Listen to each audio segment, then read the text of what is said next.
Okay, here we are.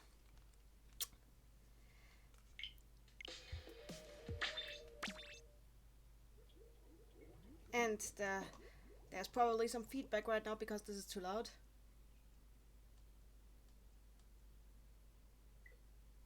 Could not connect to the internet.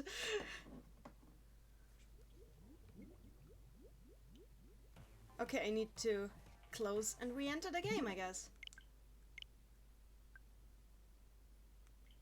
That's fine. I mean, I kind of just left it on menu all day. By the way, this is just gonna be me chill playing what remains of this beautiful occasion. If anybody wants to join me, that's fine, but I'll probably just go hard for that queen title. I want a Yas queen.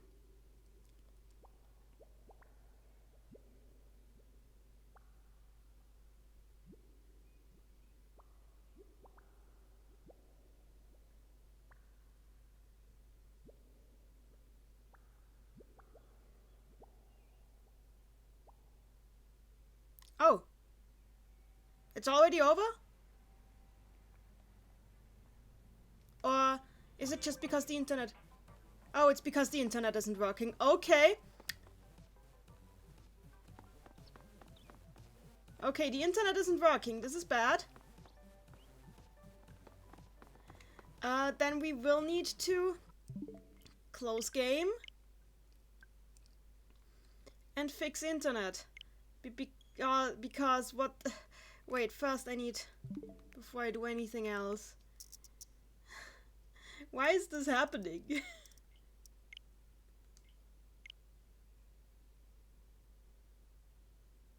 Like, the router is next to it. Oh! Okay! I'm connected to my brother's internet. Connect to this instead, please.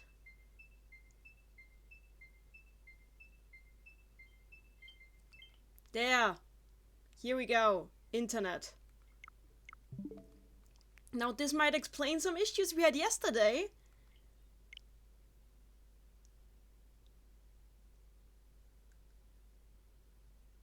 But I shall not be deterred. There we go! Friends online 4! Nice!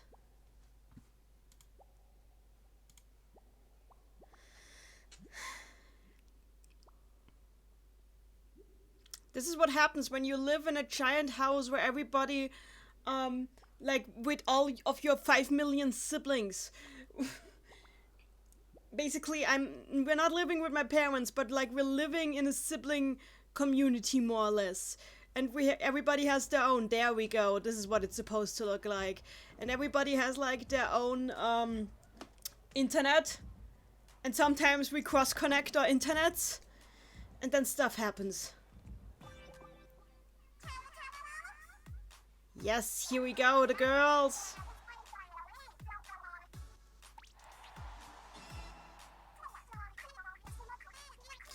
I don't think I need to reiterate which team I am. It is quite painfully obvious, I believe, if you just look at the title of the stream.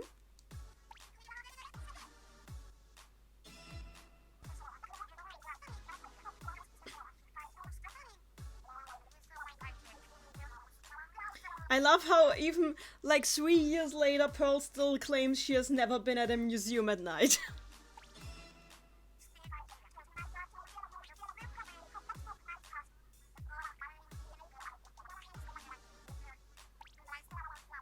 Yes, and I like the shifty station for this one. Honestly, this one is a really nice shifty station that I have no problems with so far. So, I need to take some pictures because I haven't taken enough pictures yet.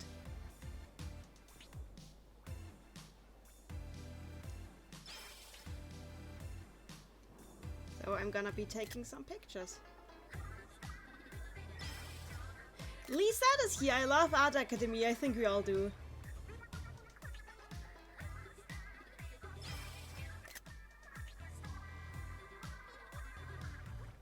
Oh god.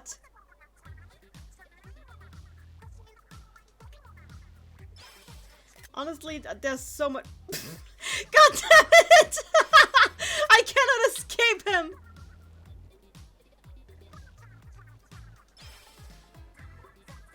It's so nice to see Inkopolis square like this. Wow, these two really fit well next to each other. Did they coordinate this? Because those look like they belong together.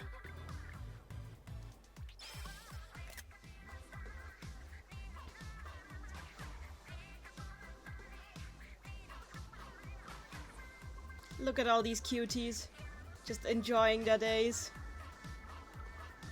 God damn it, this is so cute.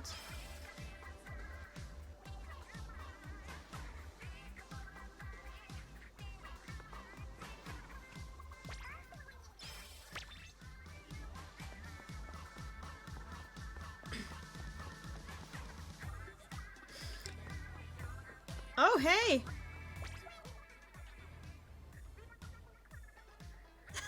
Oh god, it's Mary! I love this. Ah, I love this. I'm so glad that we got another Splatfest. Thank you, Nintendo, but not thank you for the servers. Get better servers, but thank you, Nintendo.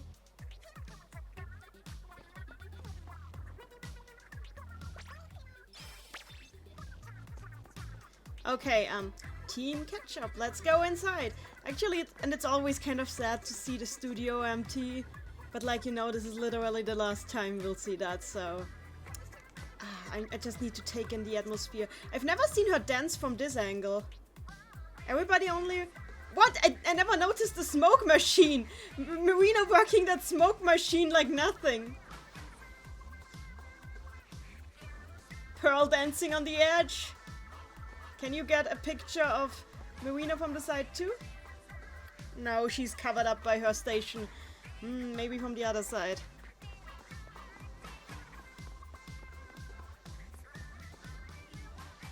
Lee in the chat, I brought a new roller and umbrella I'm itching to try out. Okay, I'm going to put you, I'm going to open a room soon. Just a moment. I want to see if I can get different angles on these girls. Why do they look so cute? This is illegal. Illegal, you hear me? These girls are too cute. You must arrest them for being illegally cute.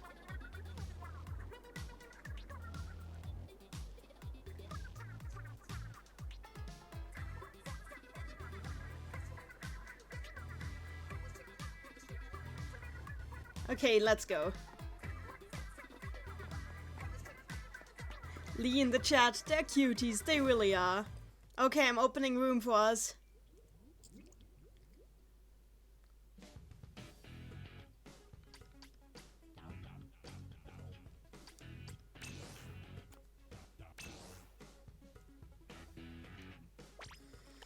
Here we go. Room is open. Or should be open.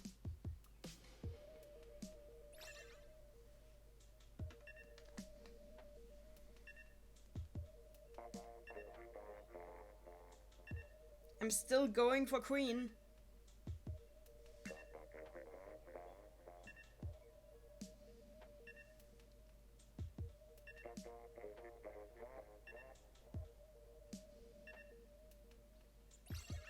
Yep, nice. Settle. And here we go. Waiting for our first match. Whenever that will be.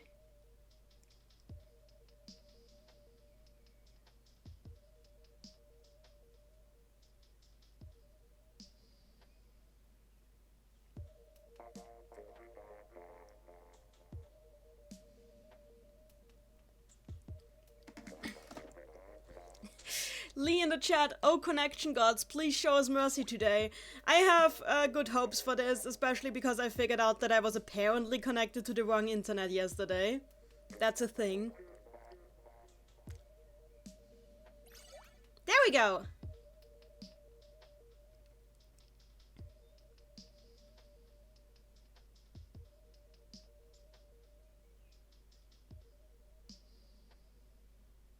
But hey, we didn't have any dropouts mid-match yesterday. That was nice.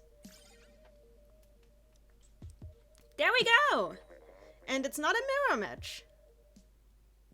cool in the chat. I guess I'll join next time. Yep. I'll reopen the room after this one, then you can join.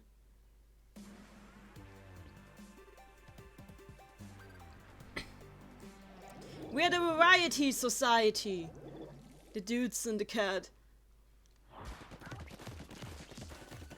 You know what I'm looking forward most with Splatoon 3? The idea that we will finally have more hairstyles for Octolings. Because as much as I love the hair of my Agent 8, I think she could really need a haircut. Sometime.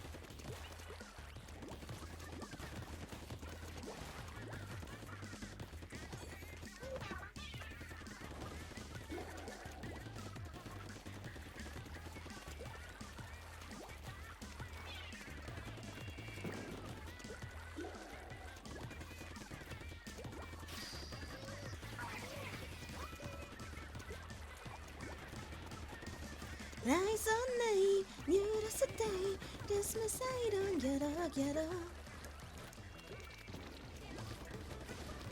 Is there a bucket down there? No, just even worse. It's a freaking roller. Ketchup 34. How dare you to splat us with your ketchup? I'm jumping to Mao.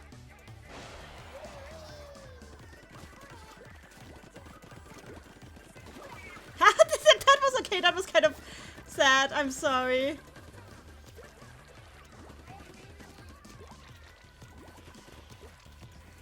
Okay, somebody got it on the ketchup Tom.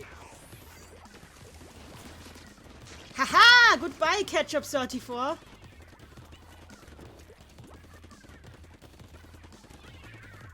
Haha! Try to bomb me. I'll bomb you back.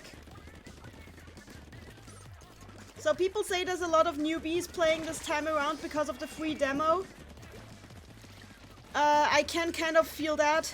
Sometimes it feels like that the teams are very unbalanced. This Splatfest. And apparently Team Ketchup, from what I've heard, is really suffering from it, and I kind of feel bad for them. Like honestly, I want to win this fair and square, and not because all the newbies went for Ketchup. Then, not that I have anything against newbies. I used to be a newbie. Ah, and Ketchup 34 expertly evaded me.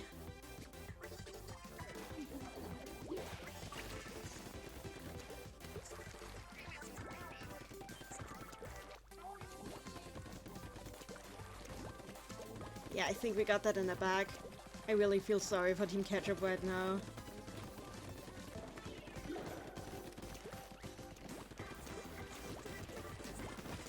Ouch! Okay. Okay! Oh, they're doing a thing.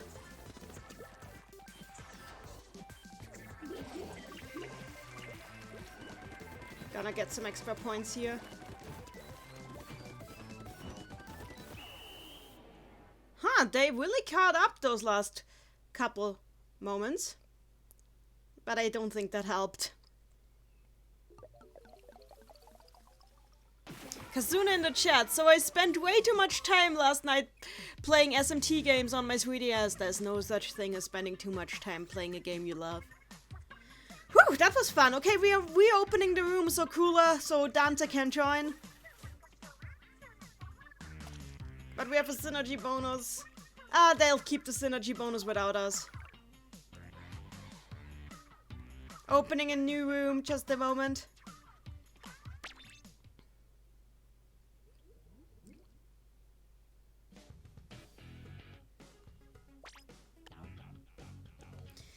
There we go.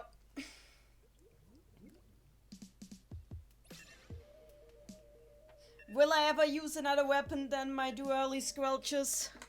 The answer may not surprise you.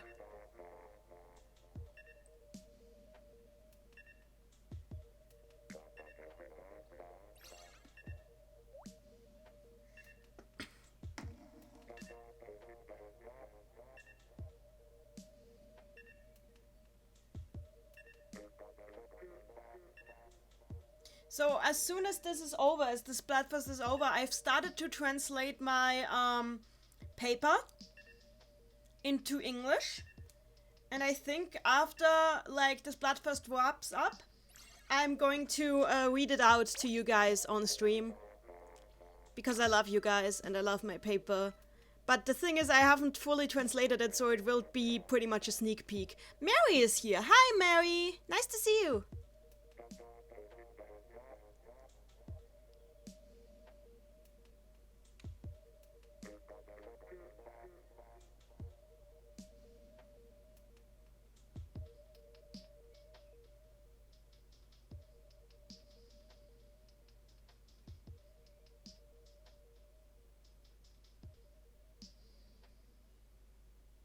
Come on.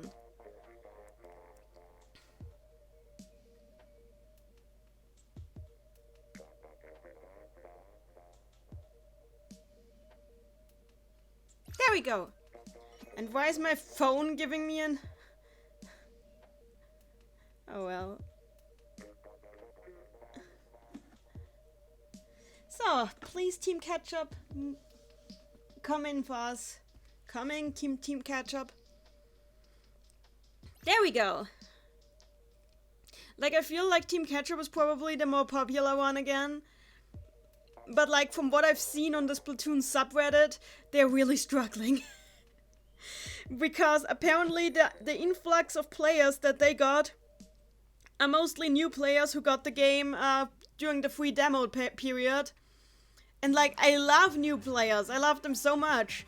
But the thing is, the matchmaking of Splatfests, the way it works, really puts, makes it hard for your team to succeed if you got all the new players. Why is the connection unstable? What? Are we alive? Are we alive?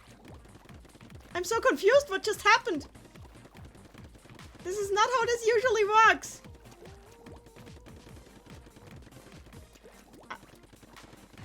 Well, it looks like it works. This was the weirdest intro I've ever had. Let me cap this.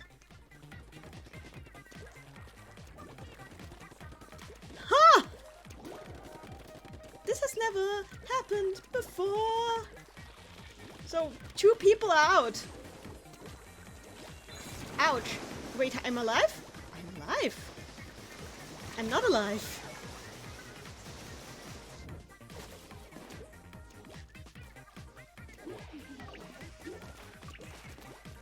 So have we lost 2 players? The connection Thanos you. Okay, yeah, the opponent team also has 1 Thanos. Which is like, okay, this is happening, I guess. What is this? We are missing 2 players. It's just Lee and me versus 3 Ketchups. The 4th Ketchup also having died in the intro stage. Which is like, why?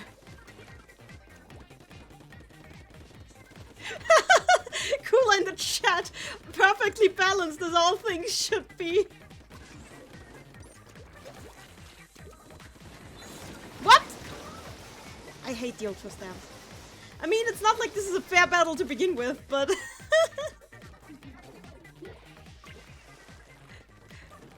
What is happening here? Okay, I've never had one that has a connection that had like errors that badly.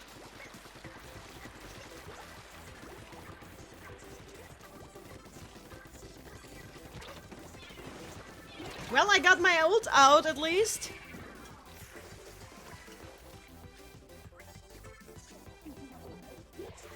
Cool in the chat, never mind. I just noticed that 2 of you Marios got Thanos. I thought it was just me. Yeah, I don't know what caused this. Like, basically half the match got just booted right from the start. How does this even happen?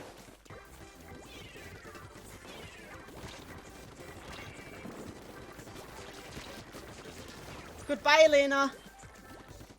Even if we have similar names, I will not allow for this.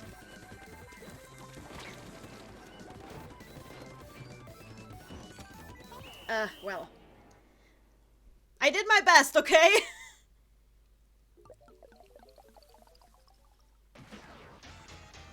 Kazoon in the chat. Again, perfectly balanced as all things should be. Mary in the chat, I don't know how you call it 2 versus 3 perfectly balanced. Kazuna, damn, you beat me to it. This was wild. I mean, what even was this? I don't count this!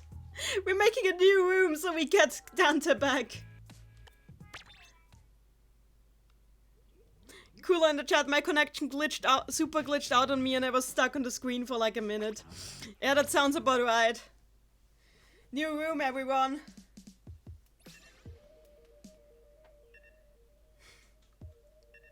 Mary in the chat, considering you lost 2 people at the beginning, I would say the team did well. I would say so too, thank you very much. Go team!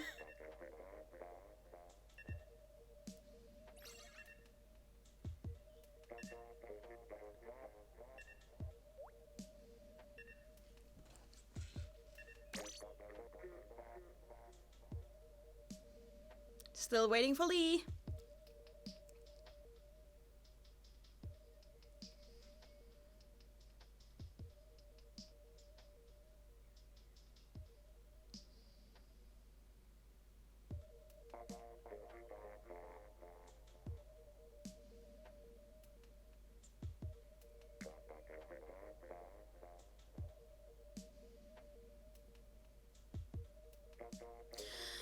Woo! So, Lee? Well, while we're waiting for Lee, I can just tell you that how sad I will be once this Splatfest is over. Because I was so happy that we're getting another one. And then it's over. And I'm sad. And I just hope they're doing this again because it's so great. Honestly, I enjoy streaming Splatfest so much. Just really fun to share this with you guys. Did we lose Lee?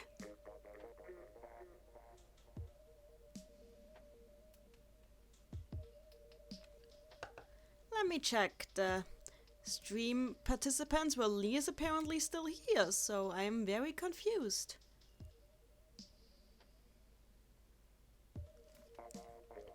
Okay, while we're waiting, I will just give you a sneak peek of my paper by reading it out, because I can do that. It's a thing that I'm capable of doing because I've started to translate it. But this is not the proper reading, this is just me doing something while we wait for a friend to join the ranks. What does the oh, there's Lee. Okay, never mind. We're playing now. Lee in the chat, I'm sorry I nearly got trapped in another match. It's cool.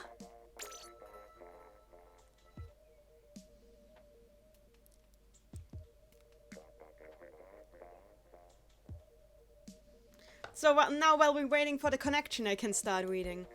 What does the apocalypse, the demise of human civilization as we know it, mean for us as humans? Die Katastrophe, Eva Horn explains in her book Zukunft als Katastrophe, translated to Catastrophe Future, is at once a wishful dream and an anxiety-ridden nightmare.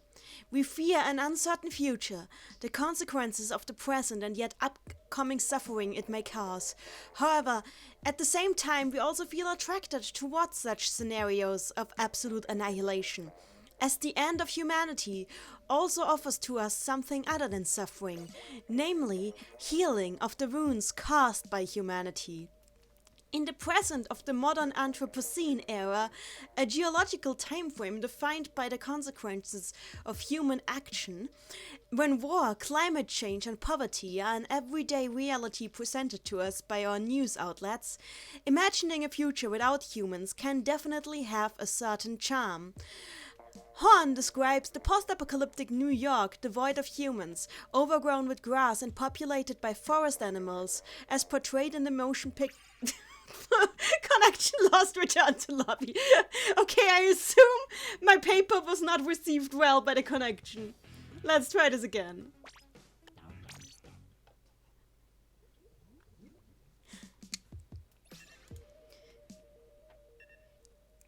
Umbrella party. Not anymore. I will continue to read while you guys rejoin.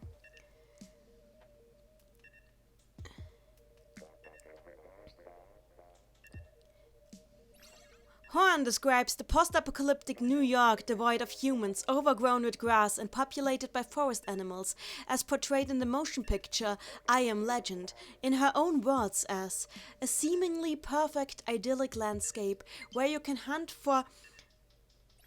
Somebody gave me a friend request. I'll check it after the match. Where you can hunt for follow deer in Times Square. Elsewhere, Horn writes, at its core, the fictional experimental arrangement of the catastrophe always points to one insight, a realization which bitterness lies in the fact that it has been noticed too late, but needn't have been so. This is how Eva Horn describes fictional portrayals of the apocalypse, the future as the end of human-dominated Anthropocene. To her, they are both a symbolic return to the Garden Eden, where all wounds caused by humanity's sin can slowly begin to heal, as well as a vision of salvation, a source of knowledge which can be used to fix the shown damage. God, I know, it sounds so weird reading it out. Well, I'm doing this later when you can read along, because right now it's just like I'm reading this and I just feel like I'm pontificating from a stage up ahead. I'm doing this later.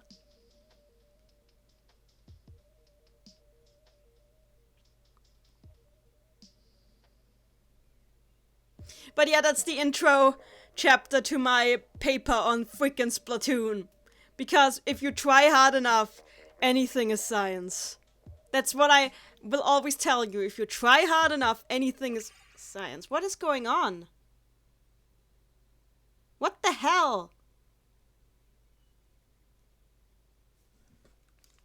Okay, I'm getting really annoyed here now. It's not me. My internet connection is perfect. I can prove it. Like here, I'm giving you proof that my internet connection is beautiful.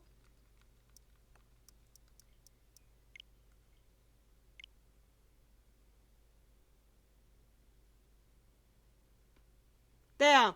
Beautiful internet connection. There should be no issues. I'm accepting the friend request that I just got.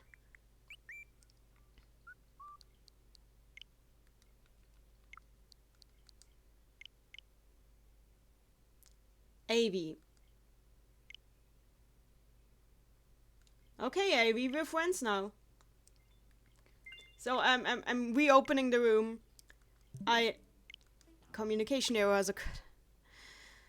So my internet connection is pristine. I don't know what the internet's problem is, and I shall open the room again. Wait, what is this? Stop disconnecting, fix your internet.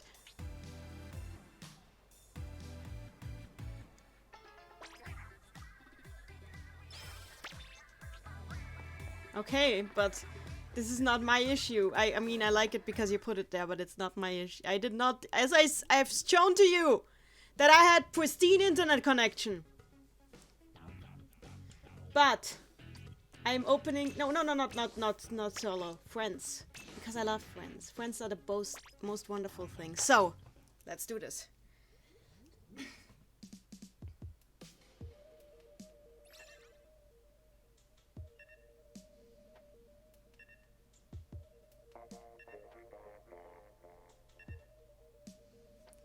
I will continue reading out my paper until somebody begs me to stop.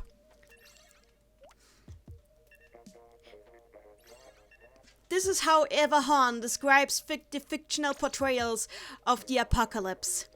The future as the end of human-dominated Anthropocene. To her, they are both a symbolic return to the Garden Eden, where all wounds caused by human sin can slowly begin to heal, as well as visions of salvation, a source of knowledge which can be used to fix the shown damage, maybe even prevent it entirely. It makes sense to interpret modern apocalypse fiction within this framework. Read them as wishes and warnings that have the explicit aim of changing the current negatively perceived situation of our global society. However, this interpretative framework is not necessarily universal, and it has its limits, as exemplified by how Motoko Tanaka describes cyclical motifs in Japanese apocalypse fiction in her book Apocalypse in Contemporary Japanese Science Fiction. Okay, and now we're going to play game, because I cannot read this while playing Splatoon. This is, and just so you know, that this is still about Splatoon, that paper. Try hard enough and anything is science.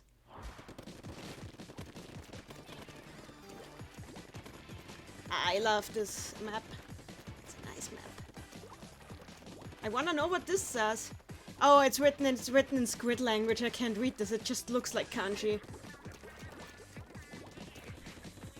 I should probably focus on the game and not on the fake squid language. That might actually be a real squid language, because we don't know if they actually went through the trouble of constructing a language for this.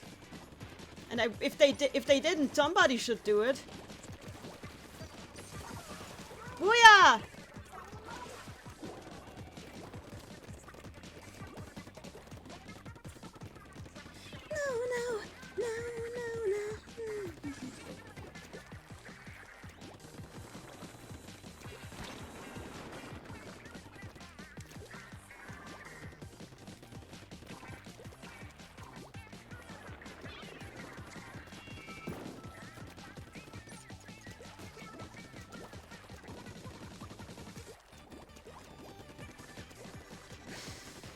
Okay, this is going well so far. I have to high ground that again. Not anymore. Ouch, cheese. I was killed by cheese.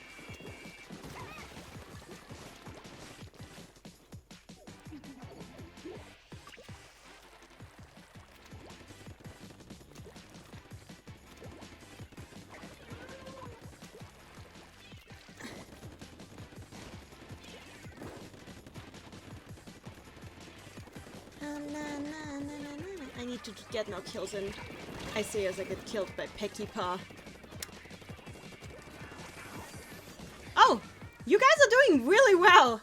Need to pull my weight more! Is what I always say to motivate myself to score more points.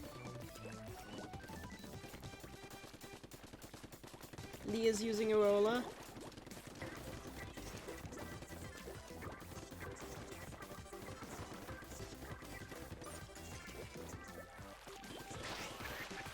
Huh? Somebody went here in a bubble.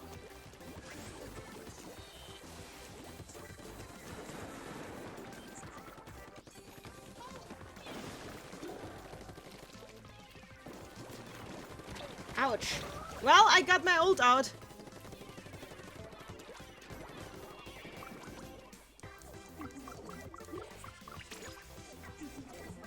The one feature I really miss from Wii U Splatoon is definitely just pointing on the map to jump. Come on, you guys, you can do this!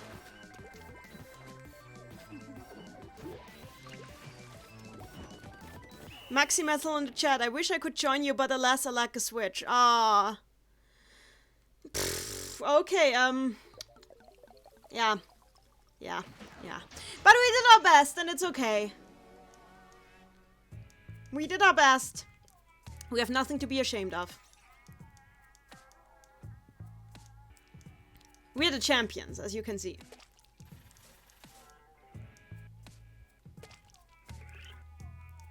I will reach the queen level today. You will see me reach the queen. We have 1 hour left, and I will reach queen. For I am queen. It is an undisputed fact that I am in fact queen. There we go. Let's continue. Mary and Maxi Metal both suffering to non-Switch ownage. That is quite sad. I love this game. I don't know what I would do without it. It's pretty much the only multiplayer game I love playing that much. Cool in the chat. I might be reading manga in between these matches. Well, then I will continue reading out my paper. Where was I? Oh yeah, I was here. As exemplified by how Motoko Tanaka describes cyclical motifs in Japanese apocalypse fiction in her book Apocalypse in Contemporary Japanese Fiction. Japanese apocalypse is also different from Western apocalypse, however. First, throughout the country's history, Japanese apocalyptic phenomena have been unable to bring decisive social change or to suggest long-term hope or new visions that can overcome difficulties in reality. And the aftermath of the 1945 atomic bombing, yes, we're going here for freaking Splatoon, is the first time the Japanese apocalypse paradoxically comes to connote an endlessness that never returns to the sacred center, and we're back to the game now. This will be like how I do the entire stream, just while it loads, I read out my freaking paper on Splatoon. Abrax says in the chat, match. Yeah, okay, match. Match, not game, match. You're right, you are right. By the way, hello, nice to see you.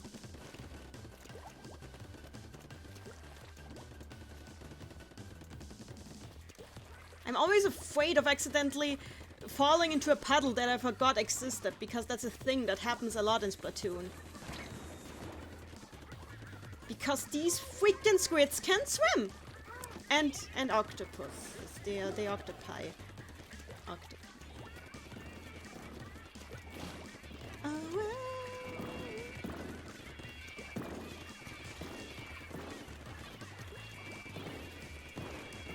Oh! Thanks! Booyah! Ouch! Wait, I got splattered by the ink storm? Okay. That is kind of sad. Abrax says in the chat, can I join the next match? I was RB. Okay, you can join. I would be very glad. We have a full team again then if you do that. And also I should pull my weight and focus on the actual match rather than dying terribly and ridiculously.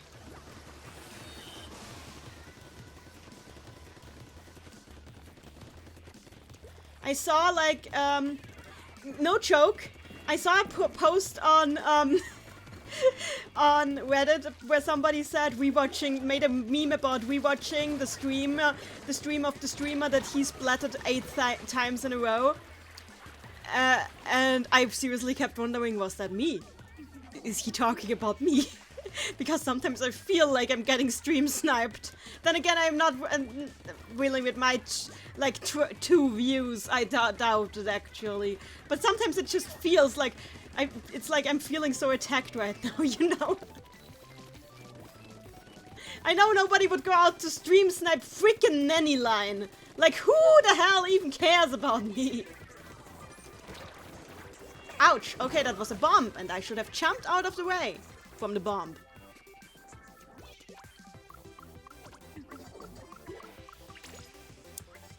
If somebody really wanted to stream snipe, there's much bigger and better targets than me.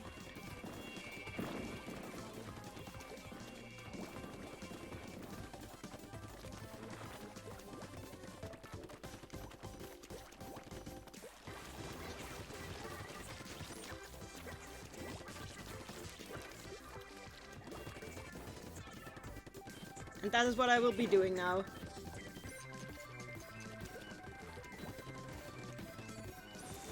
Yes!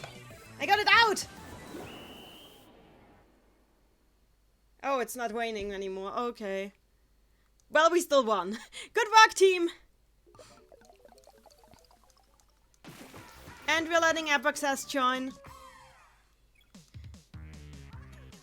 Thank you, Mafu, for being very useful. Well, it was a Mayo Queen. What did I expect? So, we are we're dissolving the room so Abraxas can join.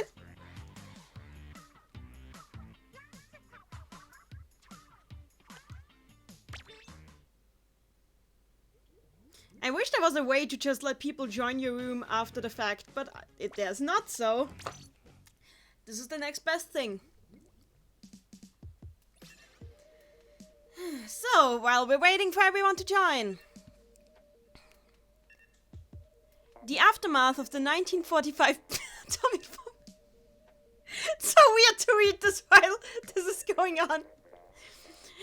Is the first time the Japanese apocalypse paradoxically comes to connote an endlessness that never returns to the sacred center. In her work, Tanaka diagnoses Japanese society with a lack of maturity triggered by repeated trauma and loss of culture, and claims that this immaturity prevents huge sections of Japanese disaster fiction from bringing actual change or proposing solutions.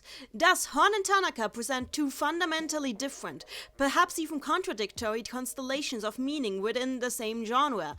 While Hon sees catharsis, healing, and didactic potential in the global corpus of disaster fiction, Tanaka finds circles of destruction and reconstruction that leave behind damage but never bring finality or improvement, specifically in Japanese offerings of disaster fiction. Is it possible to harmonize these two different interpretations?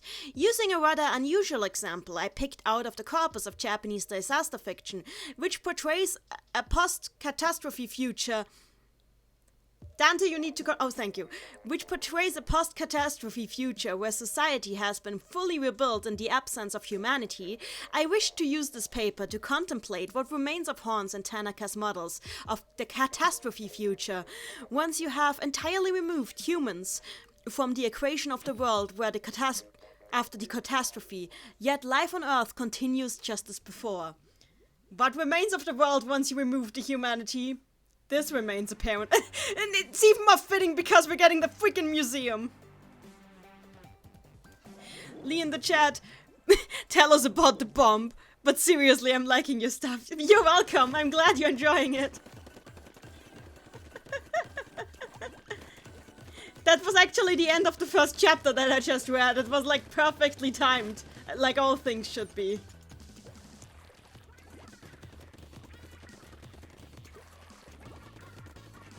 This is what remains once we remove humanity from the equation. A museum where humans are like a thing that is put on like fossils things. What am I even saying? I'm focusing on splatting this. Yes! Apple is down! What? No. God damn it. Splashly? Splashly! You called yourself Splashly in Splatoon! I wouldn't even be surprised if that was an actual first name in this universe, not even kidding. Like with how obsessed they are with sports.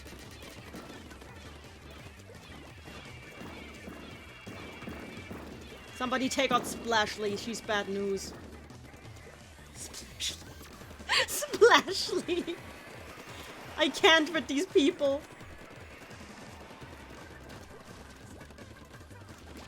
Goodbye, Apple.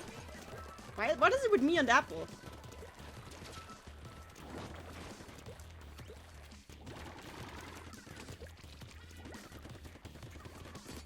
Is this you, Splashly? It was Splashly, I knew it. Splashly is never good news. Ha! Goodbye, Lieschen. That was Raphael and I took him out.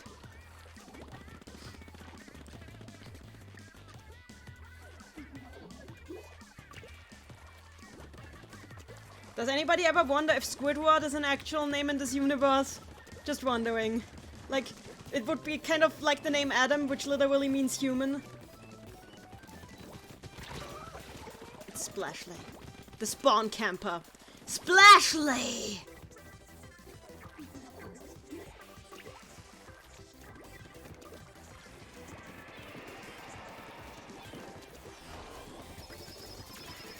And that didn't work.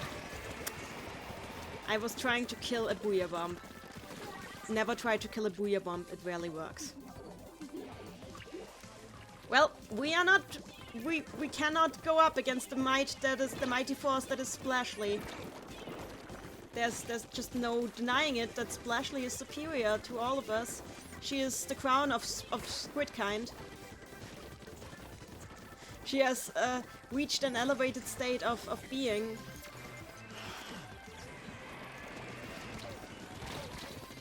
And Apple. And Apple. Excellent in the chat. Me and my boyfriend named our OC Squidna and Splatney. Splashlay is still better. Yeah, that was suddenly a thing. Yeah, it was intense. We got spawn camped hard. I blame it on Splashlay and Apple. They were very aggressive. Epoch says, I'm bad at camera controls. Don't blame yourself. We'll keep going. We'll keep going. And while we keep going, I shall continue reading. Chapter 2. The Diegesis of a Post-Anthropocene Mollusk Society. Splatoon is the name of a third-person shooter video game series by game developer Nintendo, which currently consists of 2 games, Splatoon for the Wii U and Splatoon 2 for the Nintendo Switch. In addition, Splatoon 2 has a single-player DLC scenario titled Octo Expansion. Okay, that didn't last long.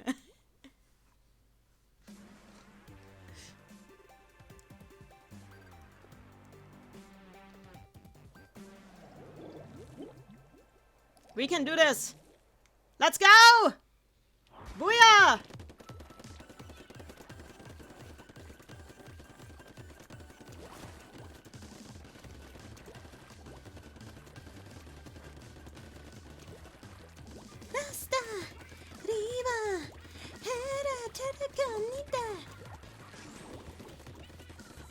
I know I keep mentioning this, but I actually know the lyrics of this freaking song, which is stupid because they're not even real words. I got ganked up. It's sad, but I can take them on. Did you know that the dually weapons in Japanese are called maneuver? Because they're supposed to be for good maneuvering, so I have even more of a reason to be ashamed. Because I am not doing good maneuvering with my maneuvers.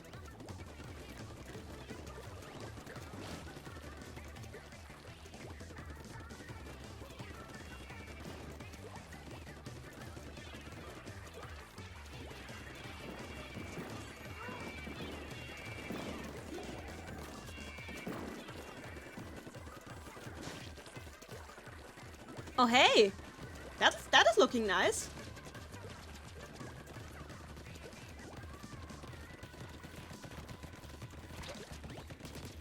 Haha! Goodbye, Elm Joe! Okay. Philip. You may be a prince in Sleeping Beauty, but to me, you are an enemy. Philip.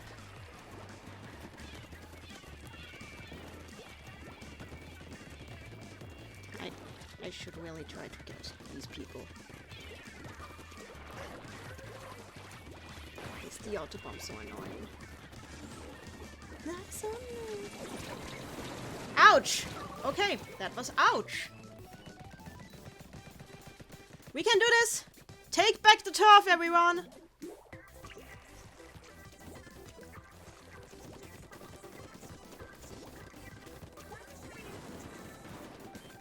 Time to get up there. And get the high ground.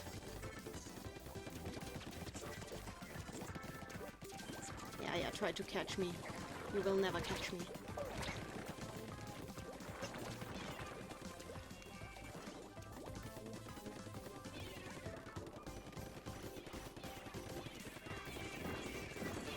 No! Philip! Philip!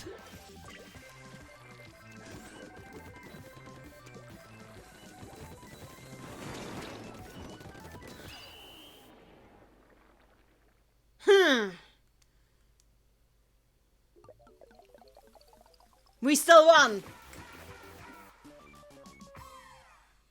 Hop the score bunny, suddenly bomb. That's basically the entire Splatoon experience, to be honest. Suddenly bomb.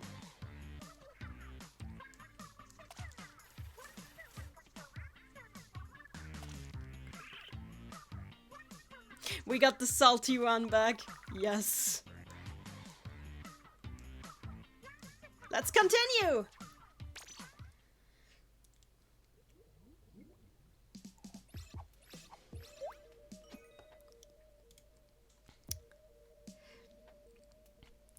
The first game in the series, which was released worldwide in May 2015, was spawned from the idea of a group of younger developers within Nintendo to create a shooter which primary goal lies not in the defeating of opponents, but in gaining control over the playing field by marking your own territory. I should probably read this after we're done, because right now we're getting really good matches.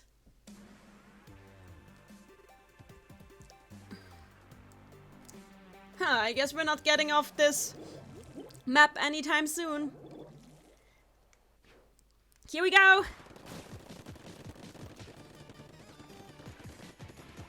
Hop the score bunny in the chat asking if I'm reading the art book. Nope, I'm reading my paper on Splatoon. The art book doesn't sound like this because the art book for Splatoon is written in an in-universe style.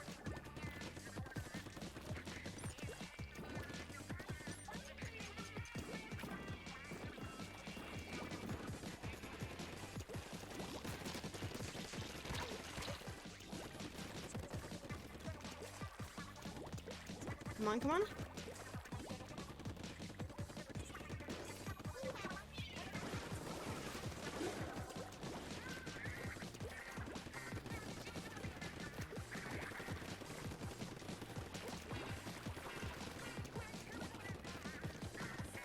That was my ink storm.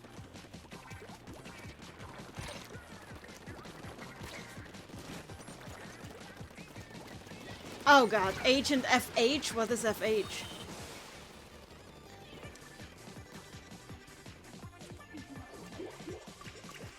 The powers that be heard you ranting about the matching times it sees, says Mary in the chat. That would be nice if it was true.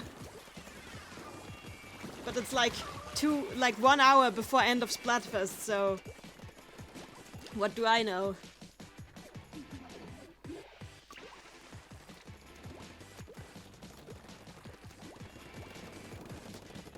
Goodbye.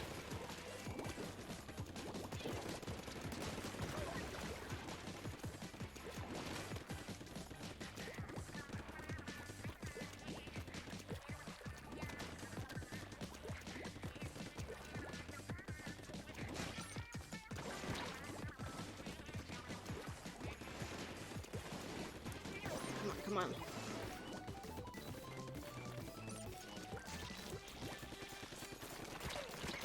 Ah, I did get out my ult! You cannot stop me before I got out my ult! But why are we in danger? Come on, you guys, we can do this! For the glory of Mayo Skull! Ouch! Julian.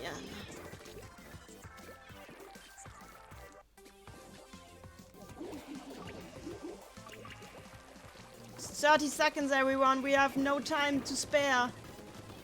We cannot allow them to spawn camp us. Like, we're not dogs, we're people.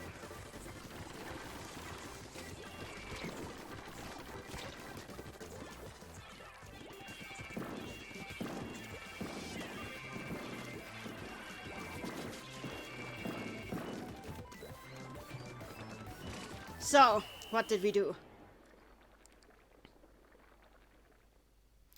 Oh my god, what did we do? Ah, but we did it. It was a valiant attempt. We did our best. I am not ashamed of anything.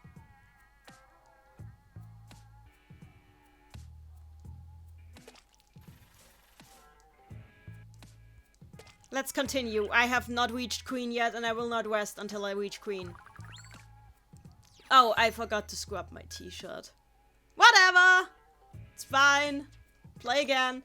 Hop the score bunny. I never used the paintbrush in Splatoon before. I've used it. I'm not good at it. Lee in the chat. I am now king. I need to get Queen.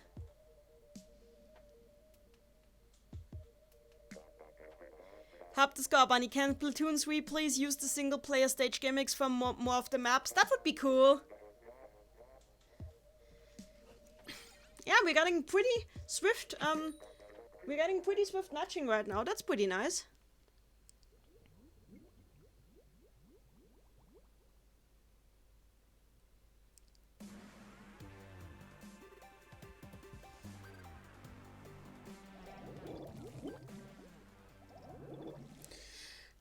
Lee is talking about preferring the roller. I'm a dually girl all the way. I just really love dualies. They allow me so much free motion. I never feel limited with them.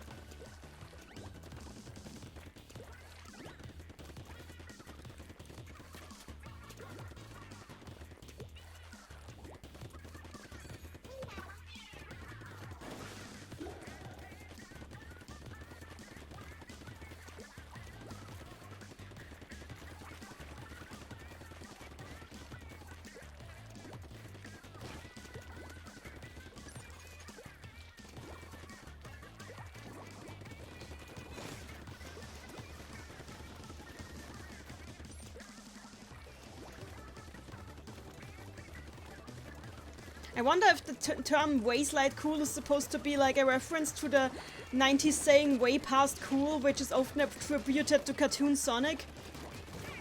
Which would be hilarious because it's Sonic and anything Sonic has ever done is hilarious. Sometimes intentionally so and sometimes not.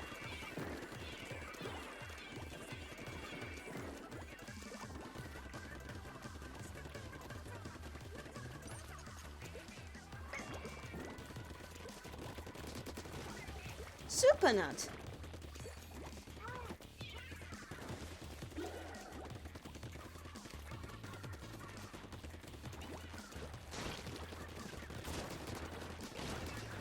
Wow, did I just kill all of these people at once? That is hilarious. I mean, it's not hilarious, but like I feel powerful and that makes me feel happy. Ouch, okay, that was it. Whoa, we're dominating! This is Mayo domination.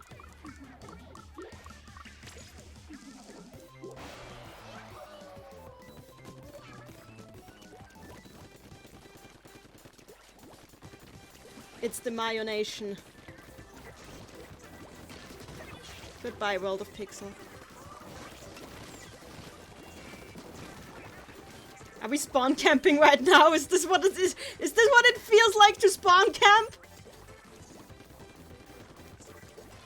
Is this the experience that I've been denied all these years?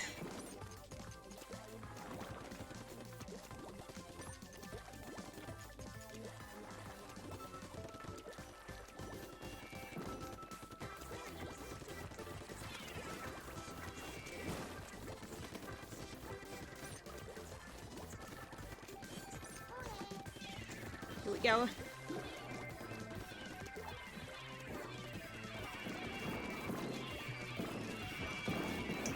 Okay. Half the scorpion in the chat, yes.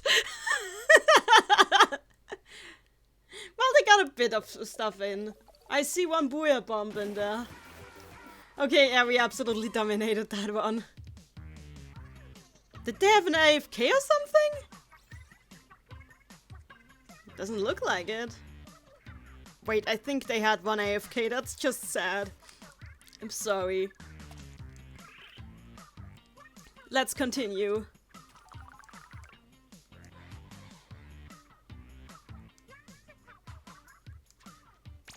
Mary in the chat. Wow, you're on a roll. Yeah, that went pretty well.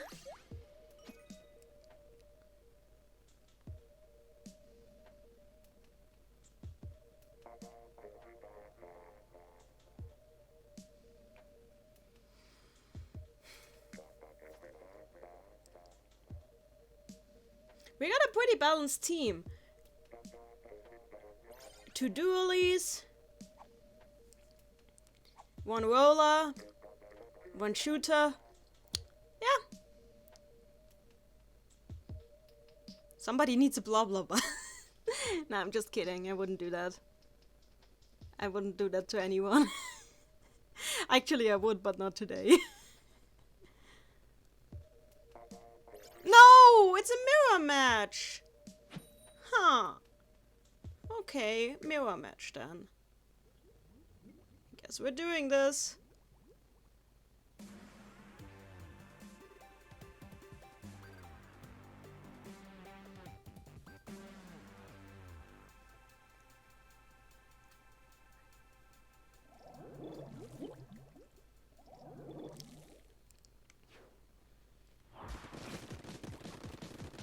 Let's do this.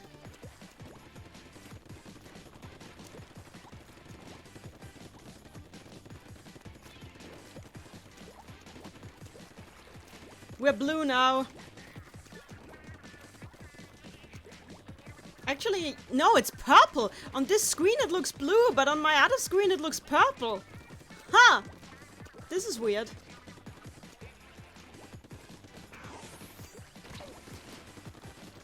Well, goodbye, Lena.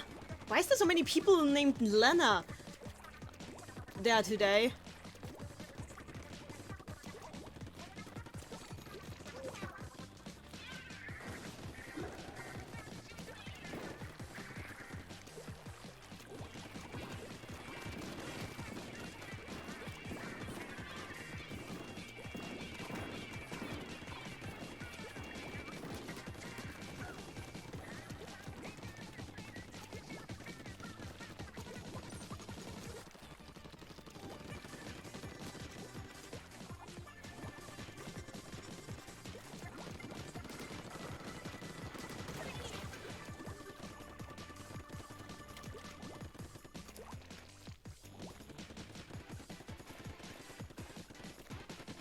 So here we go.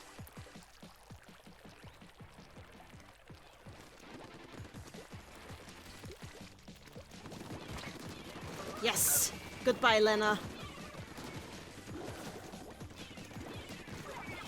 Bye, Dulcie.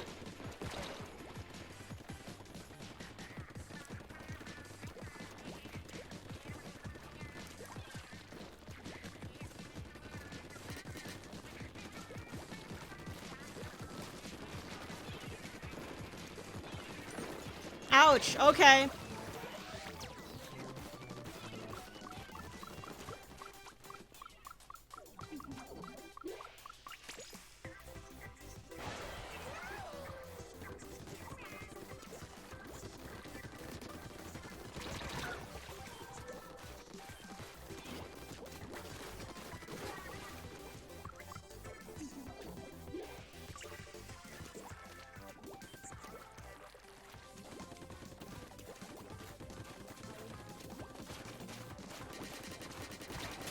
Well, I got Scythe King down. That's important. Wow, we're being... That was just... Wow, that's a comeback.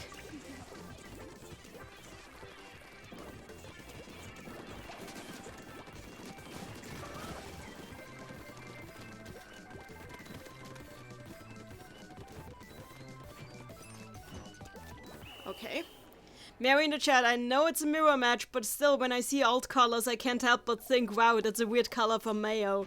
Well, if your Mayo looks like this, then I wouldn't eat it. It was a mirror match.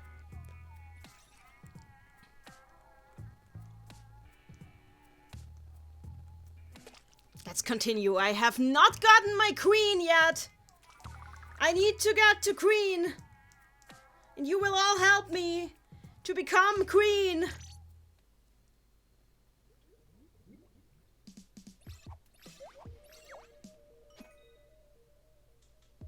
You know, having a full team really helps with fast matches too.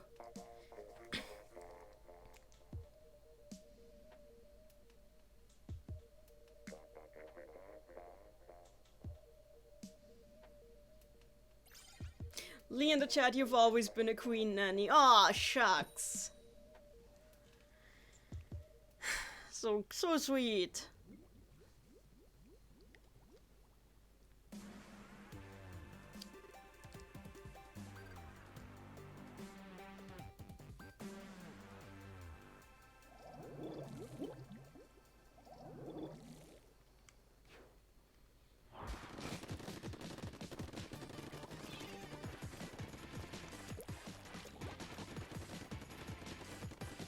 Did you know that the developers of Splatoon, when they were developing the game, pretty much played every single first and third person shooter that they knew, because they were huge fans of like all kinds of shooters. And just to find out what works best and what doesn't work. And that's how they arrived at Splatoon. And that's why there's so many familiar modes in this very unfamiliar game. Well, now it's familiar, but back then it wasn't. I really just like the trend to really colorful team shooters. I think it's a good thing that that is the trend. I was so sick of all the gray and brown shooters that we had for a while there. Haha, Ellie! Eli, whatever your name is. That reminds me, have you watched, like, last Halloween on Netflix? They released this weird horror movie called Eli, which was, like, the most ridiculously stupid thing I've ever seen, and I loved every second of it. If you ever want to watch a bad horror movie, and, like, that tries to be The Exorcist and fails, watch Eli. It's an experience.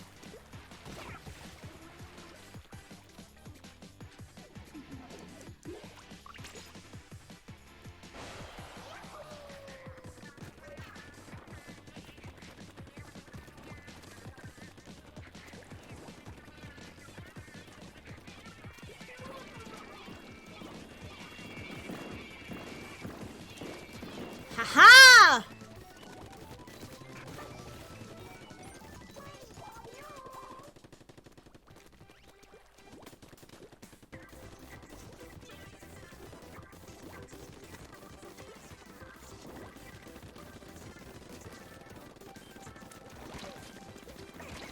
Haha, Hessie!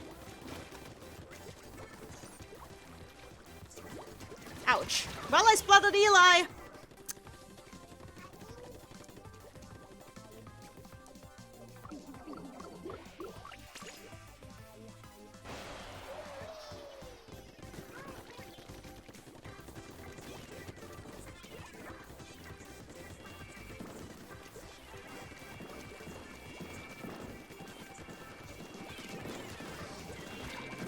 Ouch. Okay, this time Hessie took me, but I took Agent 8. Even though I love Agent 8, so I feel sorry.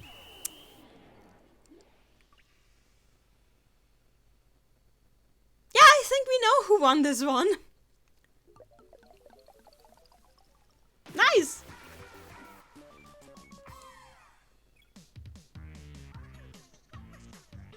Two Octogirls and two Ink Boys taking it on.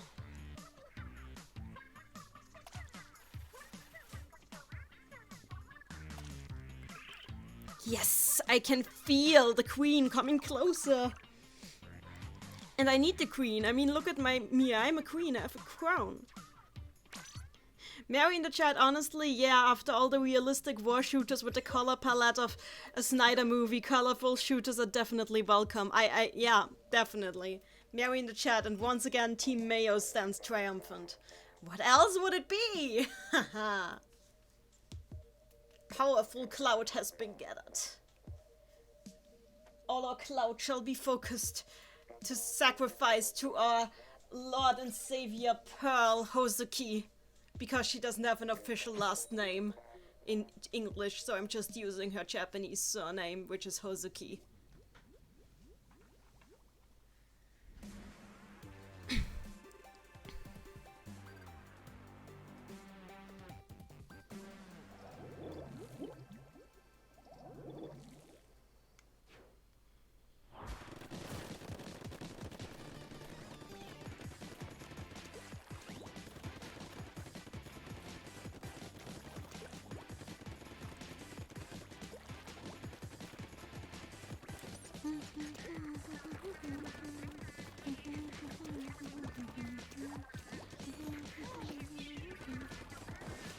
Why do I always hear dystopia in Marina's part here? I know that she's not singing dystopia, but like it would fit.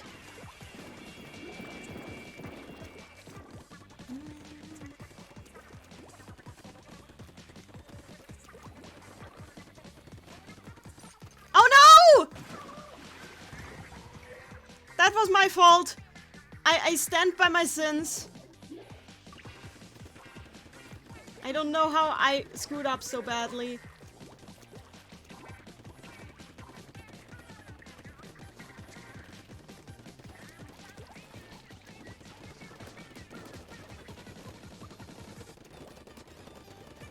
Ouch. Okay, they took me from behind.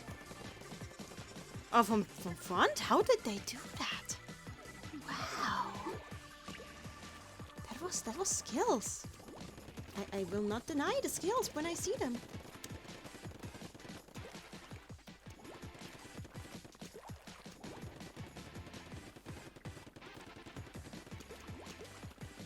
And I failed to jump. Whatever.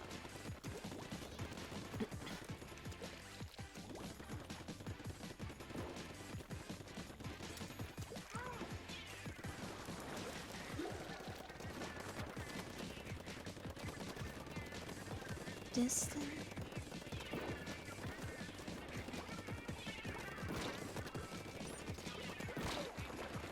Ouch. Fire Brony? Oh, it was Fire Boy. Why did I read Fire Brony?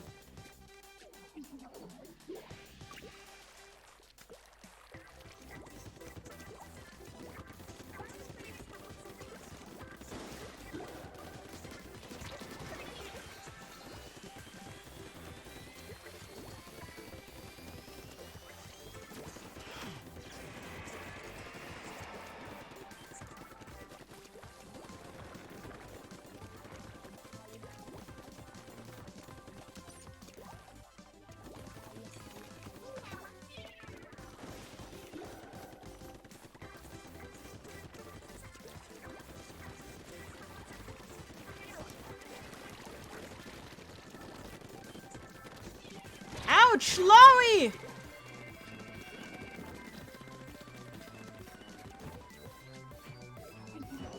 Well, that wasn't so nice. Oh well.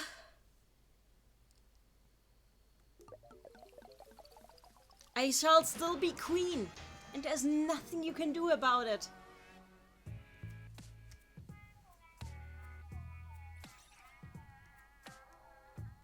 And yet, my level of points rises.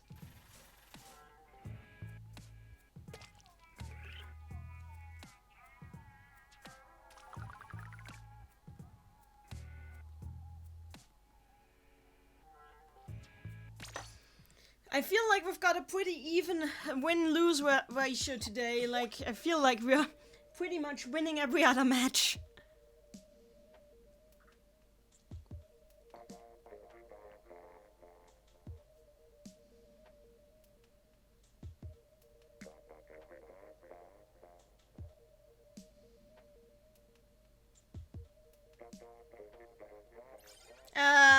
Mirror match. Did all the team catch-up people give up or what?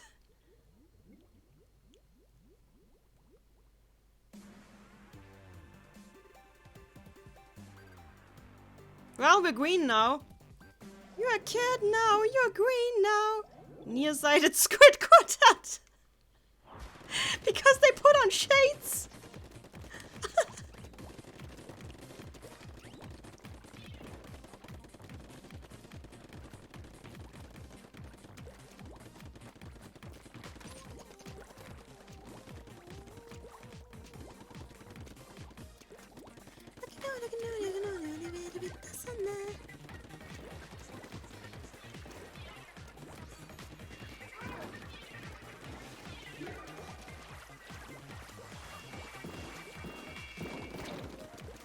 Ah!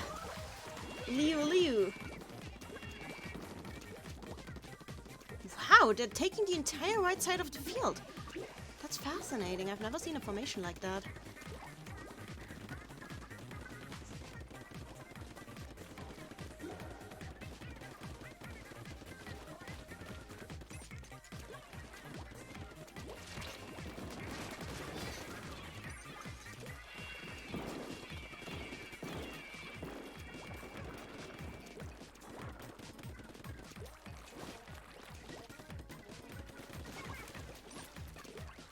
Wait, did I just throw a bomb into nothing? Okay.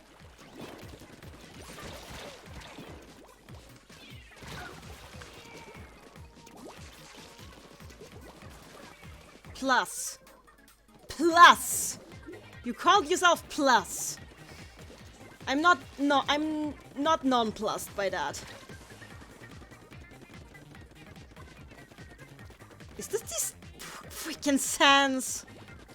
Why is the sensor on the tail next to me? I'm just trying to have the high ground here. I don't want to have a bad time.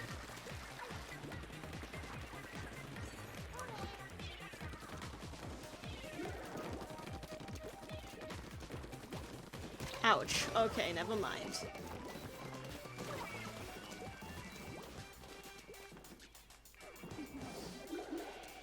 I hate slushes. Ouch! I hate slushes!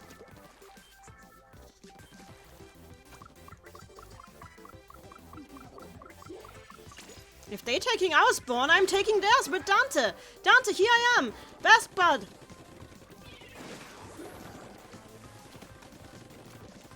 And I'm dead. That didn't take long.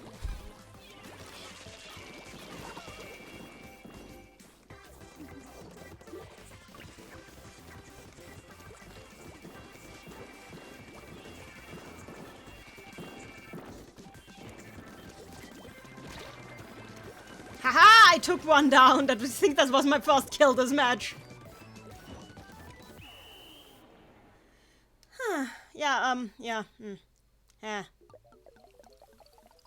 You can see the remains of our attempts to help. Oh well. I will still be queen. Also, this was a mirror match, so I'm not getting queen for that. Well, it was a mirror match, so at least, like, Mayo got points. Lee in the chat, at least we know there's strong peeps in Mayo. Exactly, you got it. We have half an hour left to get me to queen. Let's go.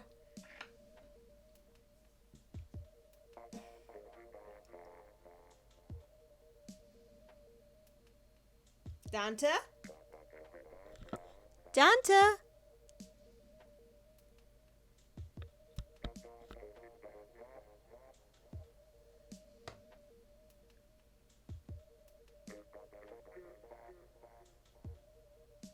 I am worried.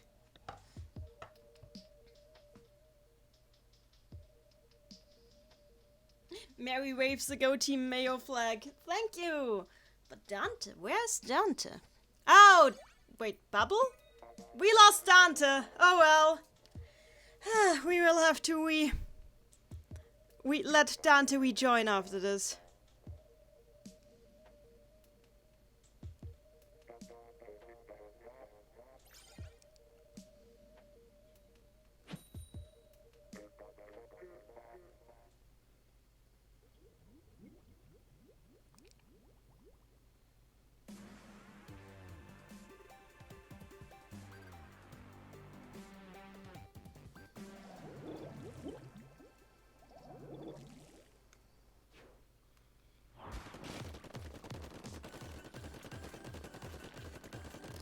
I would like to remind you all that, like, the queen-based names that I use on my server, on my Discord server, originally originated with me naming myself Chaos Queen Nanny during the Splatocalypse Splatfest. So I need the queen title. It is the law.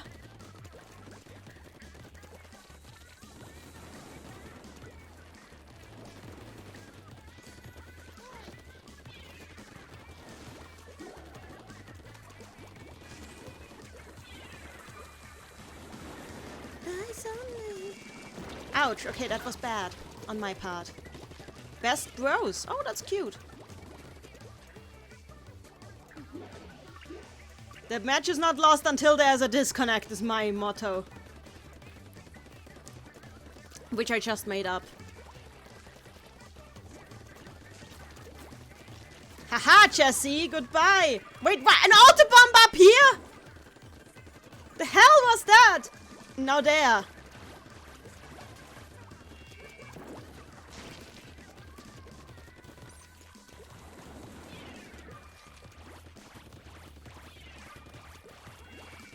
Ouch, mushy. What's a mushy?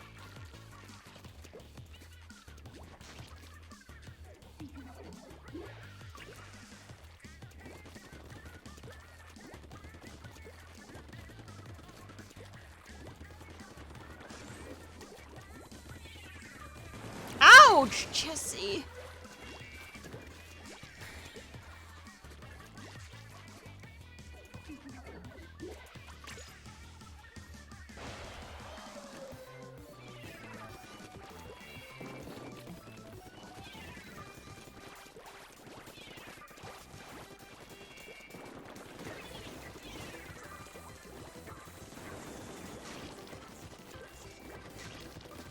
Yes! Goodbye, Mushy!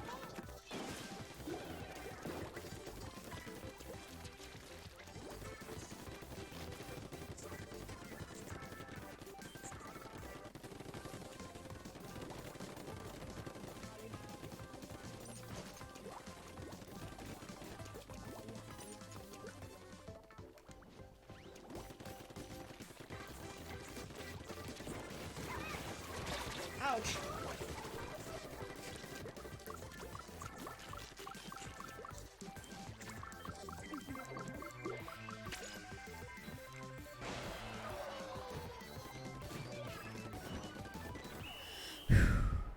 Come on, come on.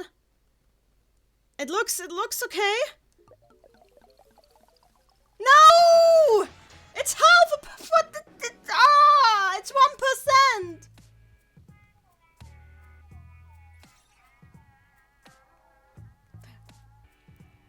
By the way, can we get Cooler back? Like, Dante? Dante, are you there? I'll just continue until Dante reappears.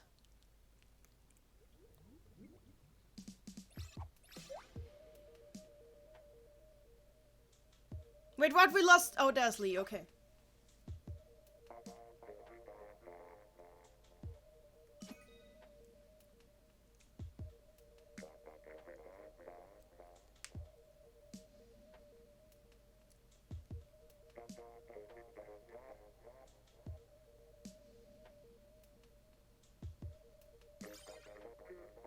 Goku, Brosil, Mascara, Sponge. At least none of them is called Splashly.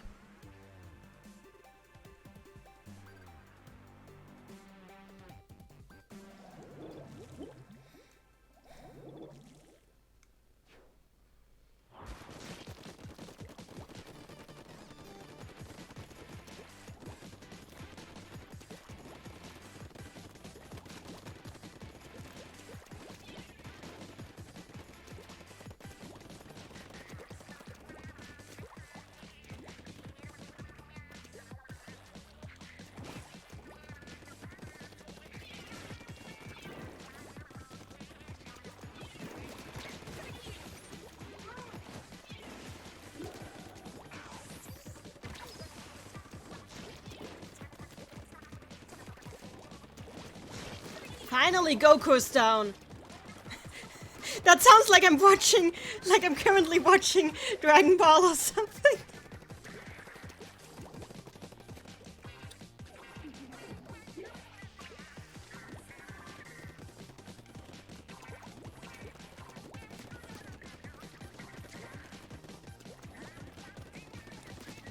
Ha, Goku.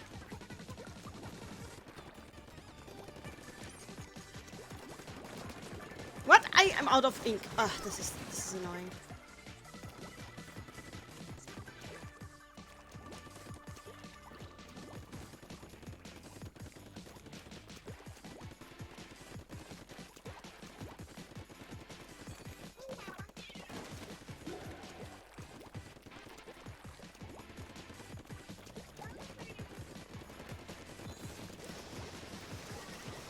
Ouch, Rosil. The hyper stamp is so annoying.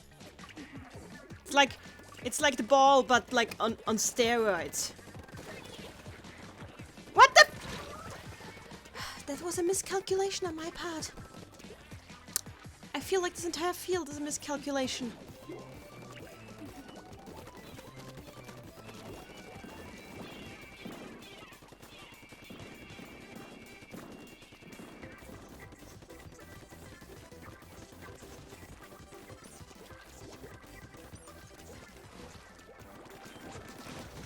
Goodbye, Goku. Why is it always Goku? Sponge. Well, I will definitely get a medal for this match for most splatting of Goku.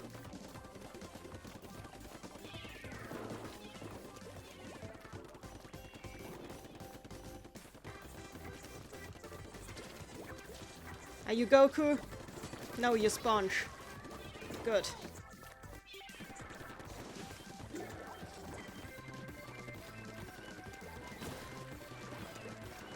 Ouch. Well, that was sad.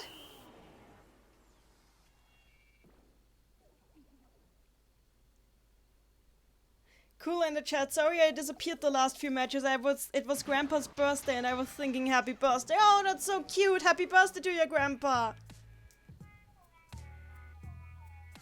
Yeah, let's get Dante back because I kind of feel like Bubble isn't quite our level. Nothing against Bubble, but like I feel that was a severe mismatching, so I'm gonna reopen the room.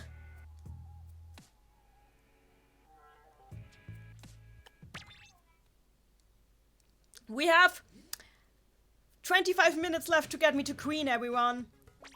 Let's get on it.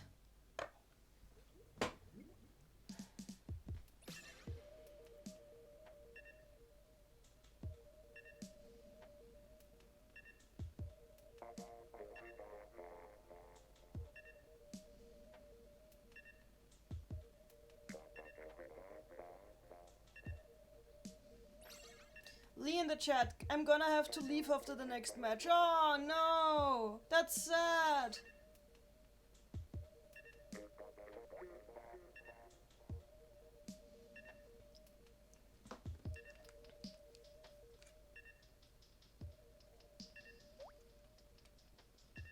Are we getting Abby?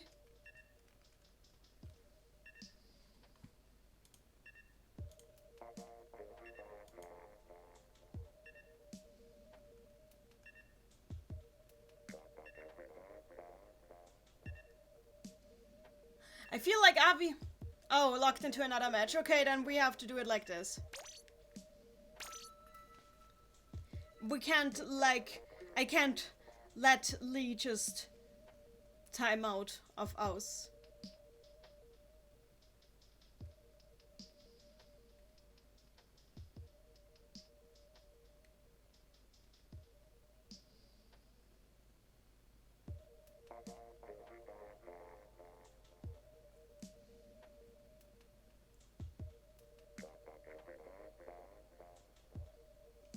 Nadja.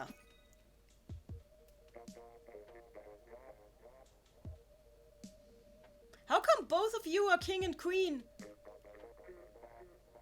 And I'm still champion. I feel betrayed.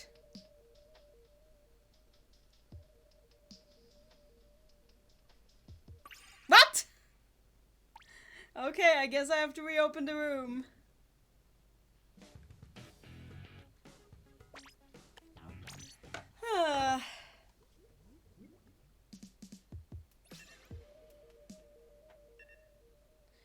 Lee, no, stay with us. Just one more match.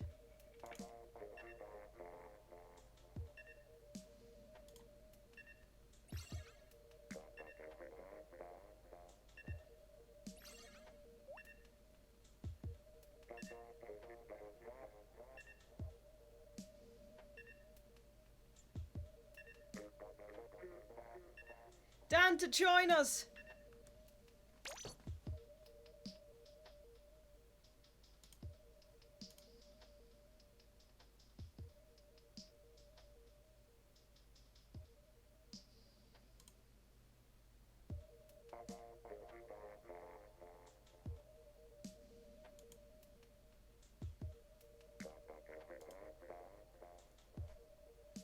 Yes!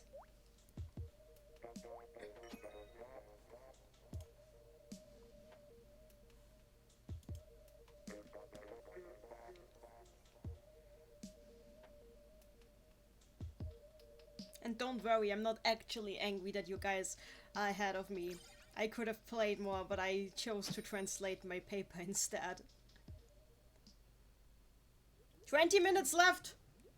We can do this! We can get me up to Queen!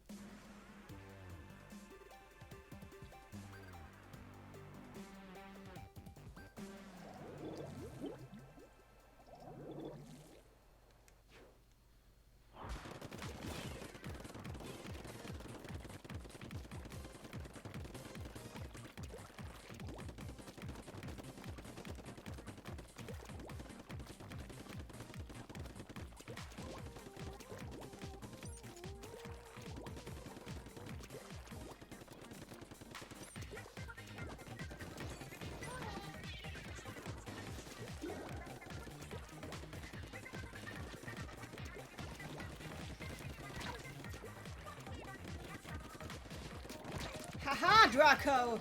You thought you could take me, but you couldn't!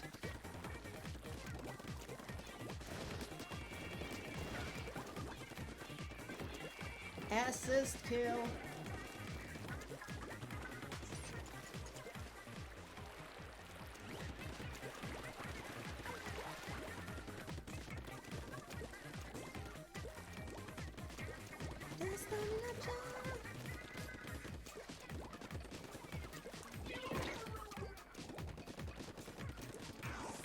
Ouch.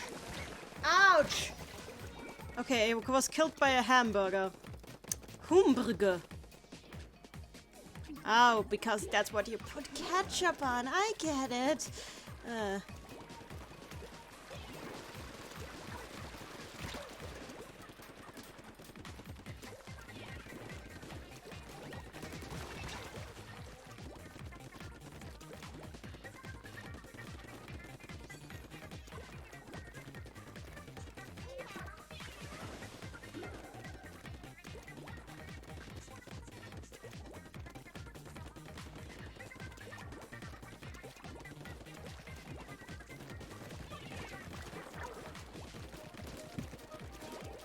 Freaking blah blubber.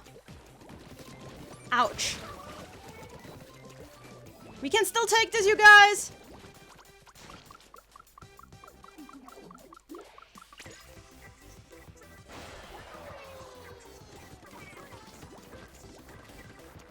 Oh no, oh no, oh no, no.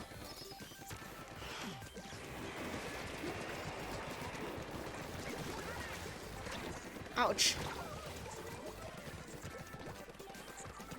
We can still do this!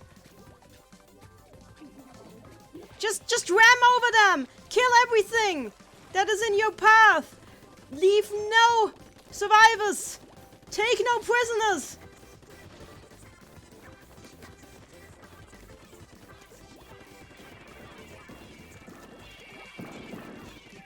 Yes, that's how you do it!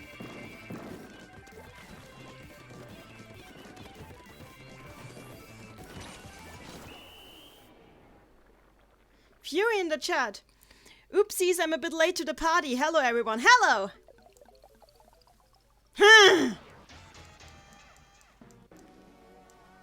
Well,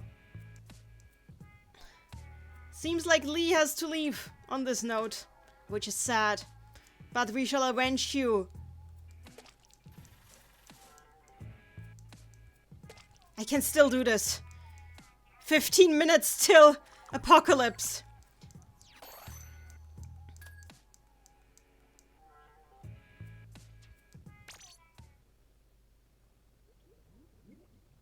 See you later, Lee.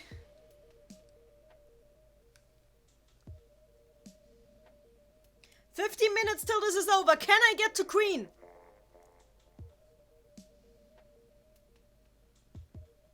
Can I get to Queen?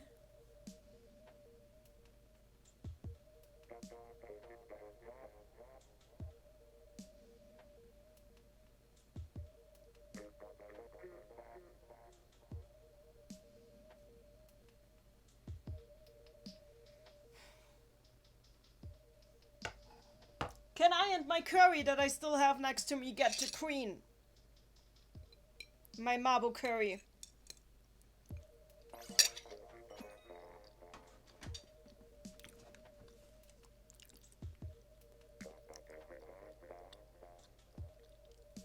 Fury in the chat, I believe in you, Nanny. Yes, believe is what I need. Elonoria, Mayo Queen, Soren, Psychopath. Oh, it's a way of writing psychopath. Interesting.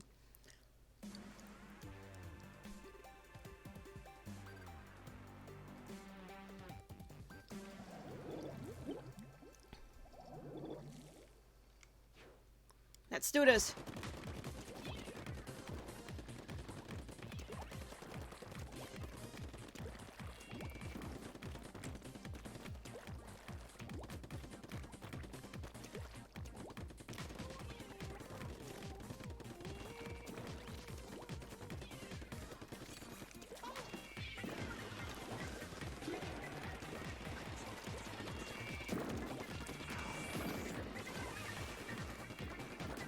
Haha! Goodbye, Soren! I have avenged you, Jolena. If that's even your real name. What am I keep saying? Psychopath. Took me like a real psychopath. With his cancer splattershot crow because... Crow? Pro, because of course.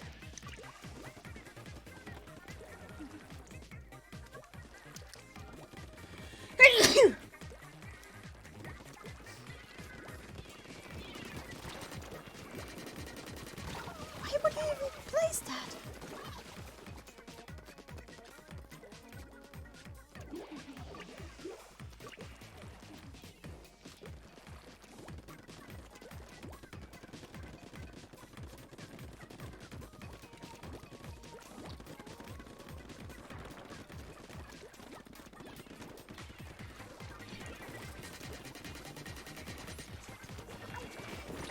That is just annoying.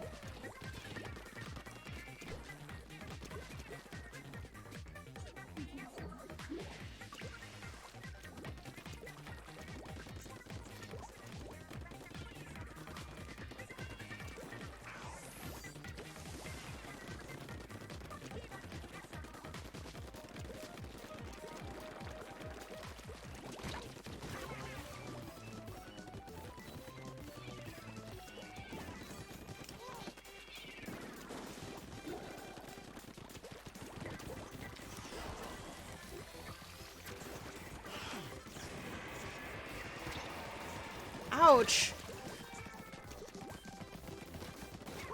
Well, Psychopath sure lives up to the name.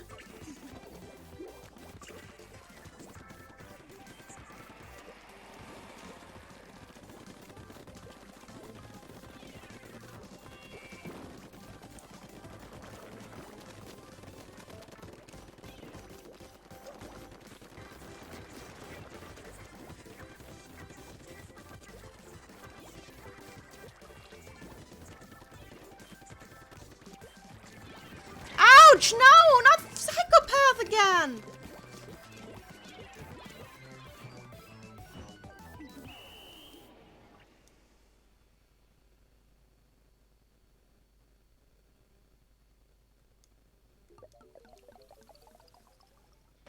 Ugh! I hate this!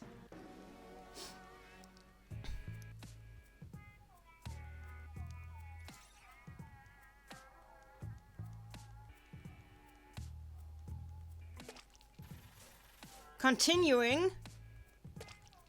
Come on, we can do this.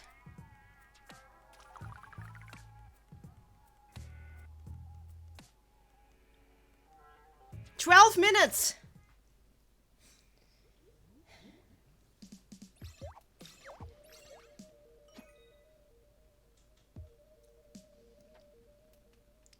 Who the hell uses an aerospray?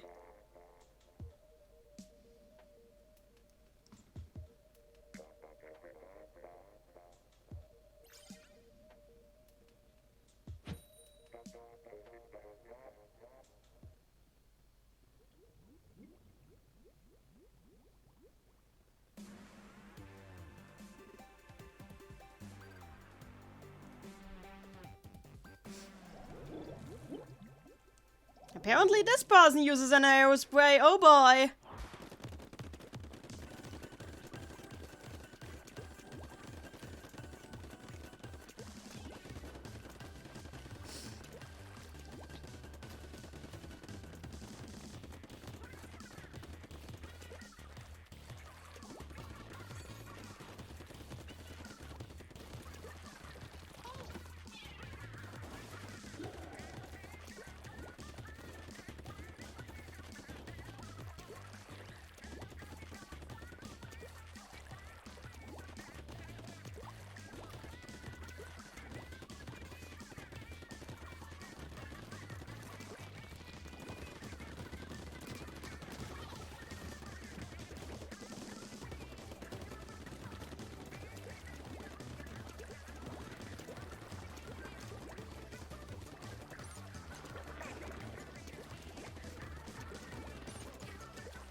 Yes!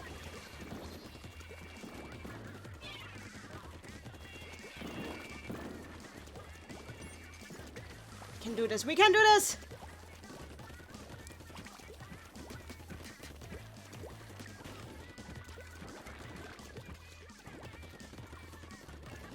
Ouch! Okay, that was ouch. But it's okay. Just stay aggressive.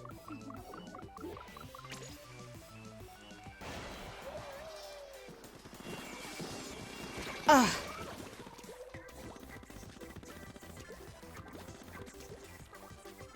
Okay, that is ouch.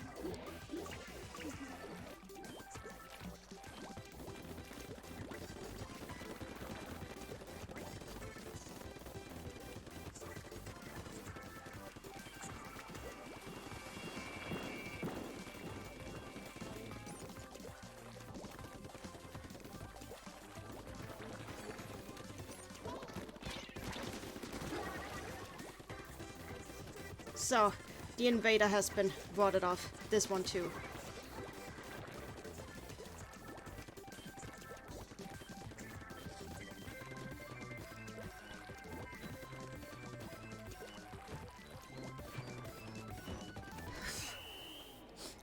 Cool. Dante in the chat, the connection broke on my end. Well, despite this, we won!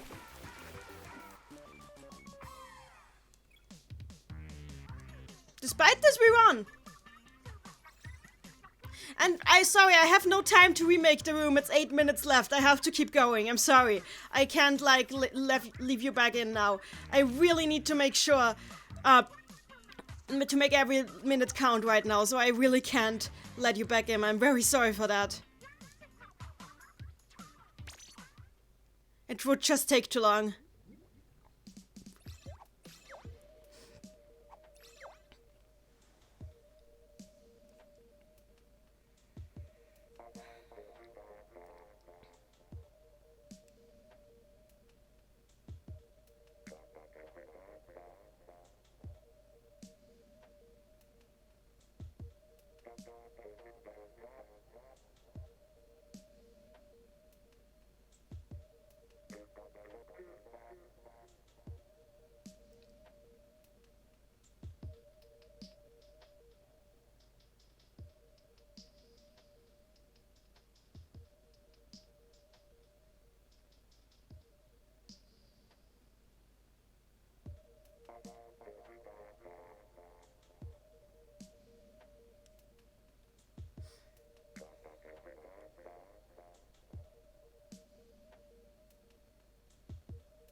I should have played some rounds on the first day.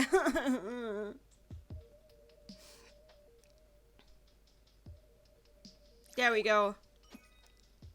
Yeah, Egghead. Oh god, we have 2 aerosprays now. I'm very afraid.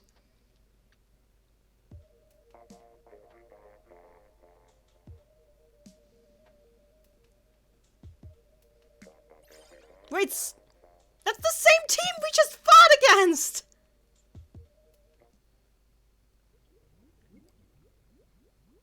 It really is a small world, isn't it? Huh! Has that ever happened to me before? I don't think so. Not in a Splatfest. 2 win streak, I'm scared.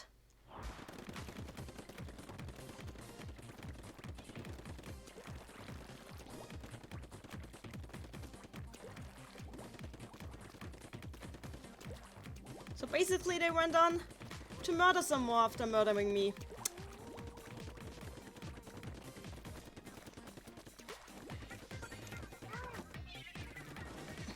Maybe they're not as good on this map. We'll see.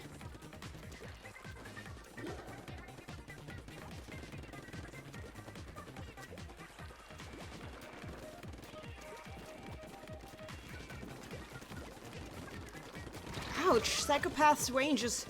He should have the same as me. He has the same weapons. Wait, is Charlie not just staring? Ah, I'm screwed. She's just standing there.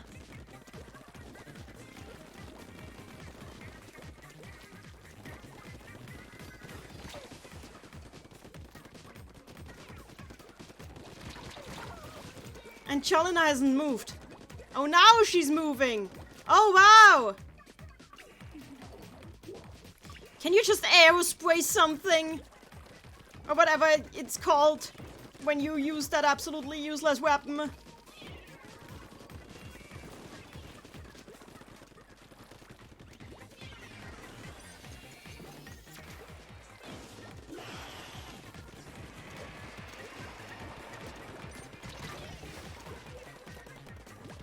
Yeah, this is sad. Why do I keep getting matched with these guys?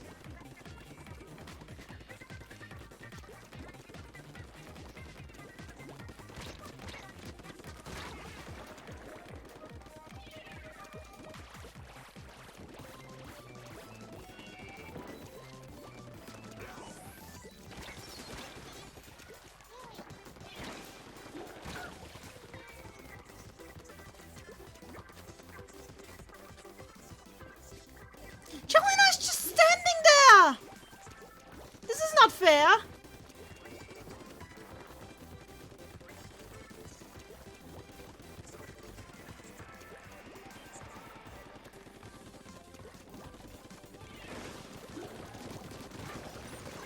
I can't solo this!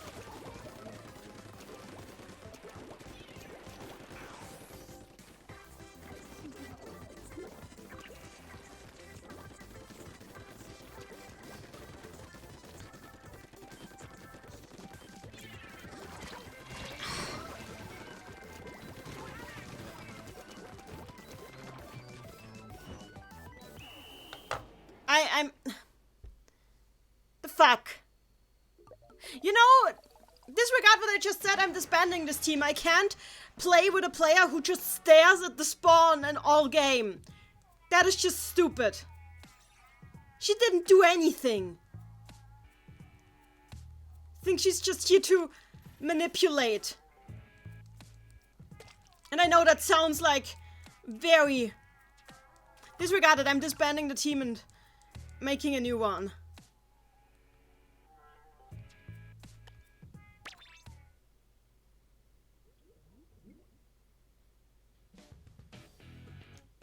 Sorry, I just need to get rid of Cholina. Anybody wants to join? Join, quickly. I don't have much time. I mean, I can't get Queen anymore either.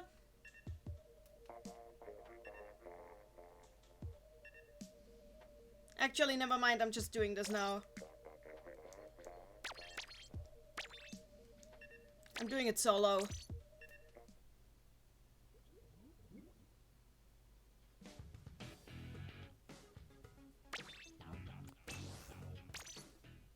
Sorry, that just really pisses me off. Like, I understand it when you disconnect. I totally get it. You can disconnect. But just staring. Staring at the spawn all game because, yeah, I need to drink my milk.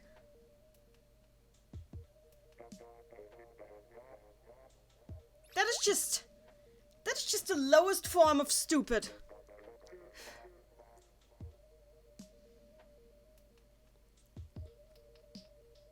Ah!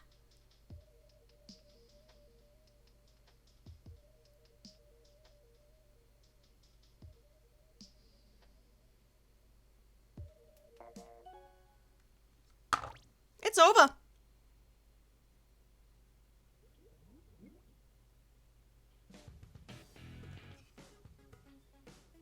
Wait, is it still going? I thought it was over. Wait, it's still going! It's still going! I still have a chance! Hallelujah! I must have... Oh god, I got the hour wrong! Okay, never mind you guys, I'm reopening the room. We can still do this. Anybody who wants can join. Woo! Still going.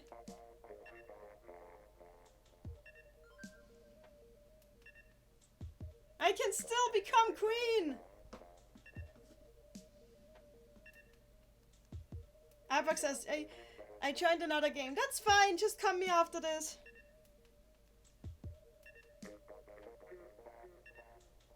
We have time, we have another hour.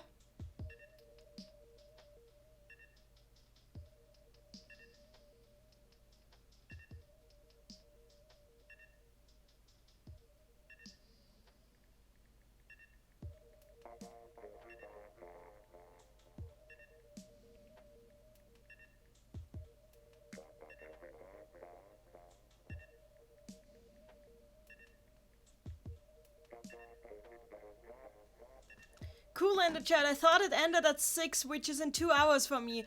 It could be. Maybe I just totally got the time zones wrong. It's possible. But hey, I'm not complaining.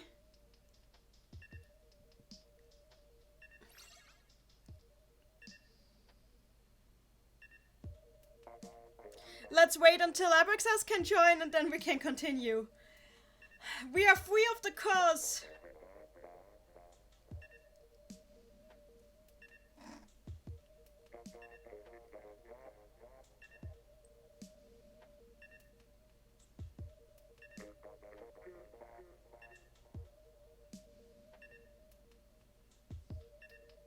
We are free of the curse of Jolina, who shall now be a forbidden name in this stream.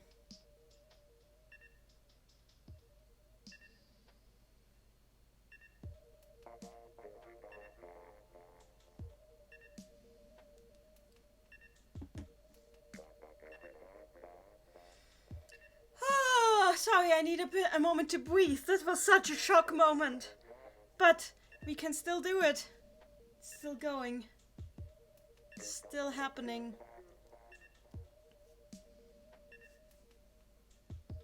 Splatfest.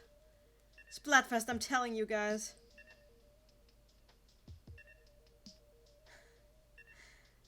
Which reminds me, I don't have the Nintendo app yet on my new phone. I should probably download that.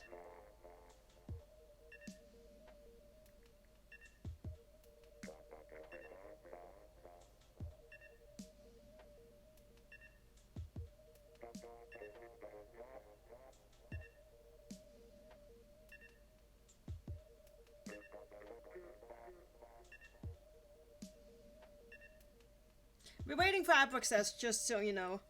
So, Avi.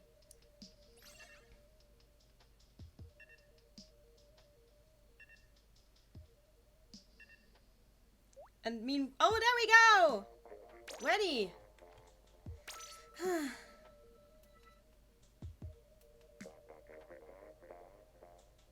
Mary in the chat, why did they stop doing these Splatfests back in the day though? They seem fun. Animal Crossing. Basically, like, setting up Splatfests, getting them approved, getting the topic. It's all quite a bit of work.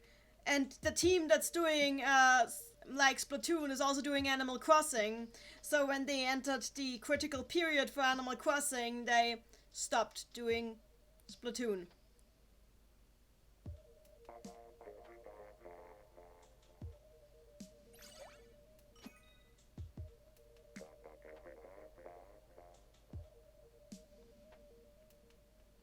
So, we got a Mayo King. Good. Very good. I can still be queen.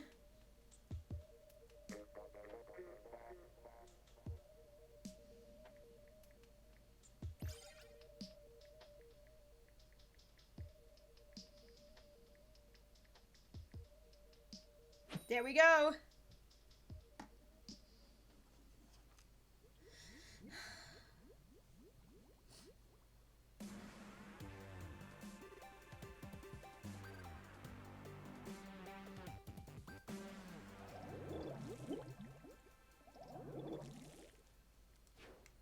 Here we go!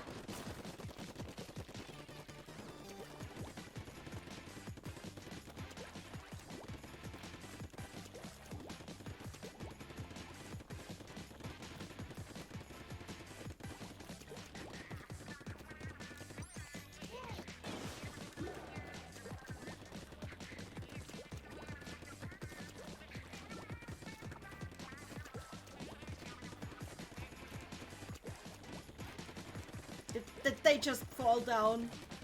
Wow. That is impressive. And we're moving!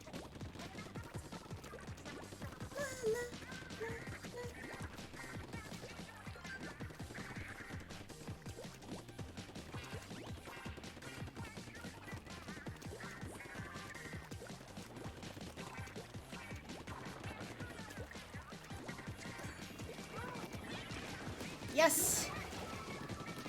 Yes!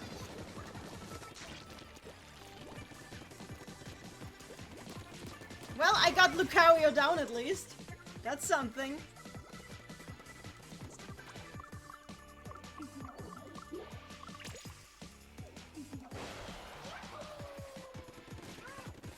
Ouch! Lucario took me. But you took Lucario and I'm proud of you.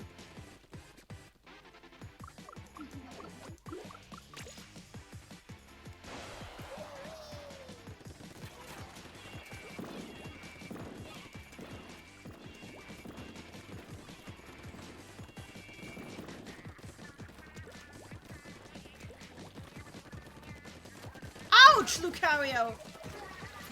What is the deal with Lucario?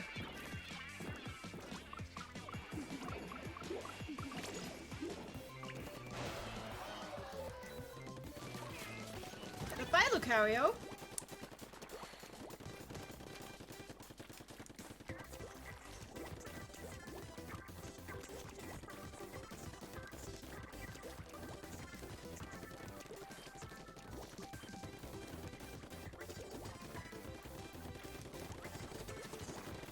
Ouch! Oh, that was Lucario! Who else?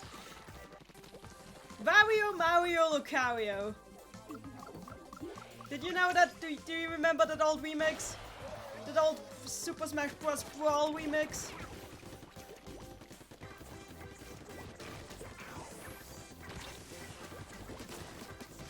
That was not Lucario.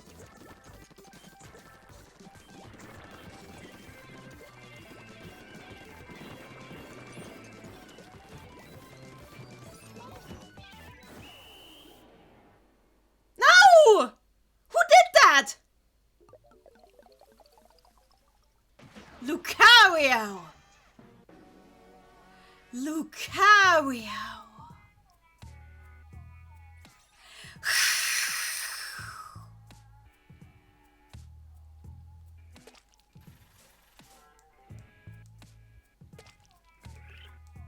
Never mind. Cool in the chat, the clock has yet to strike midnight, Cinderella, you can still dance. That is the most poetic thing anybody has said today. You win. Fury in the chat, Lucario the arch nemesis. Mary in the chat, Nanny shaking her fist. Lucario! Wait, we lost Dante and gained Lenny. I'm very scared. What is with all the Lennys today?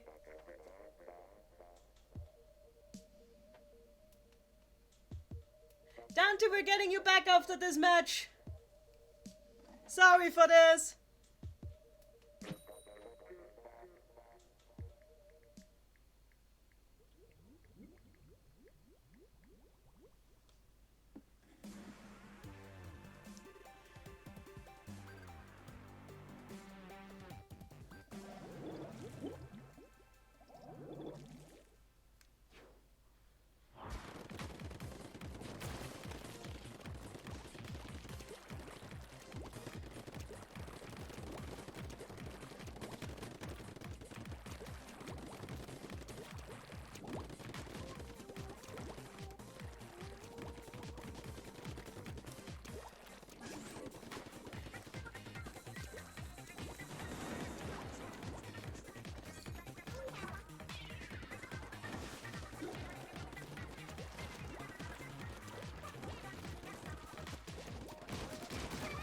Wow, I killed 2 people when I was even not only trying to kill 1.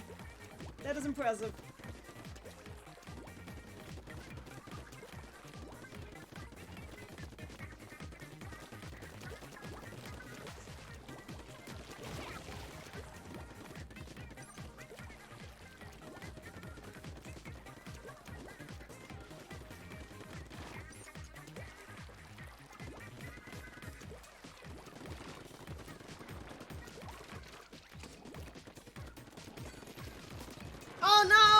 I thought I had her! Oh well.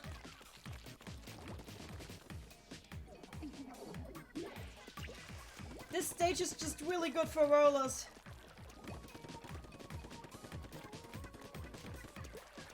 That doesn't mean you can't do anything as a dually here. Except when this happens. That was my own fault though.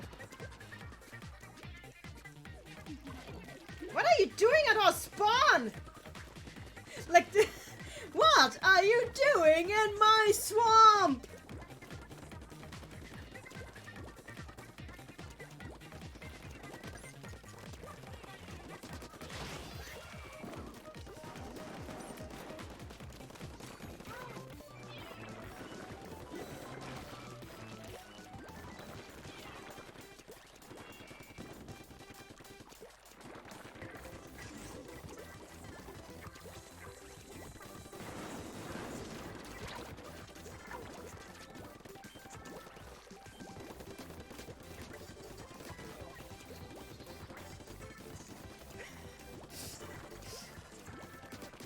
Goodbye, Holtz.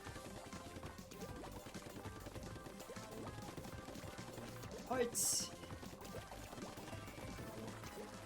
Did you know that Holz means wood in German?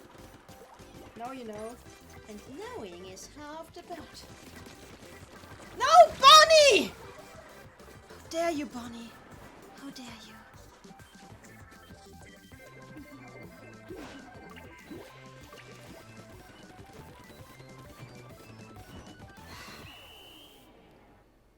Okay, I think we still won.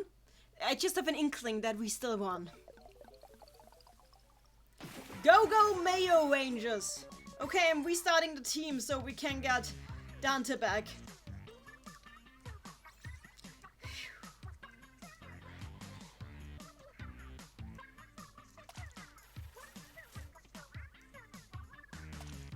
Yes! I'm so close to queenhood, I can taste it.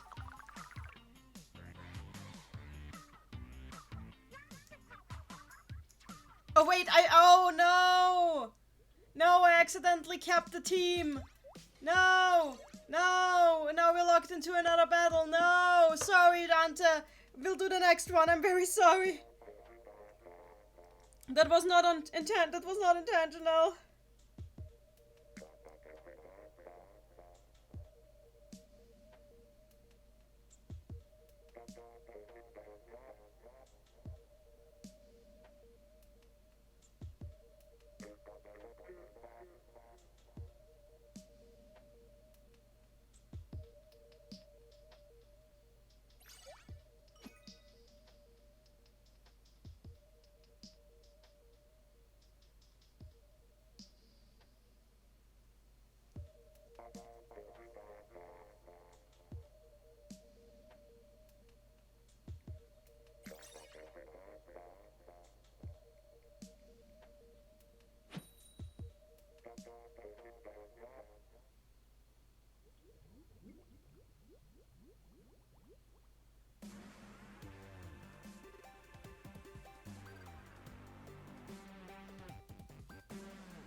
I like to ink the spawn because it's useful.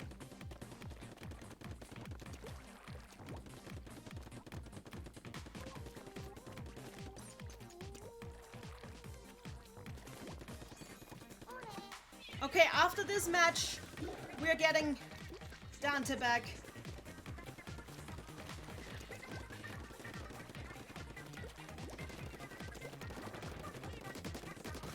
Maple bar. Maple bar. Okay. Maple syrup is delicious. So I have no problem with this name. But you're supposed to be ketchup, not maple.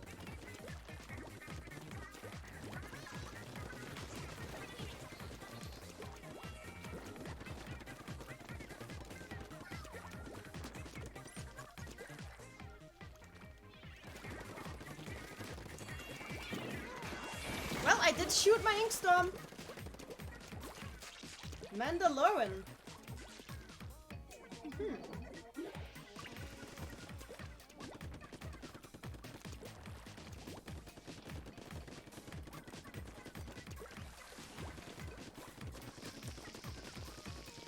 Ouch! Mandalorian is pretty good with that brush.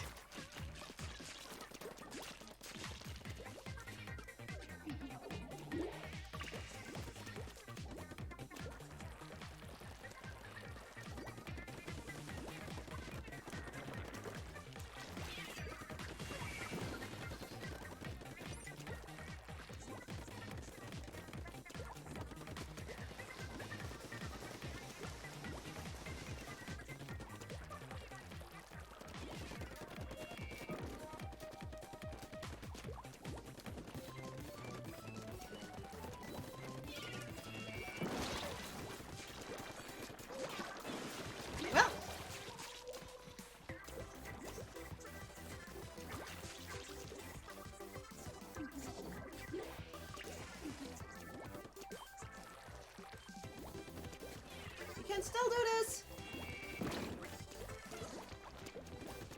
What? Literally what? Literally what?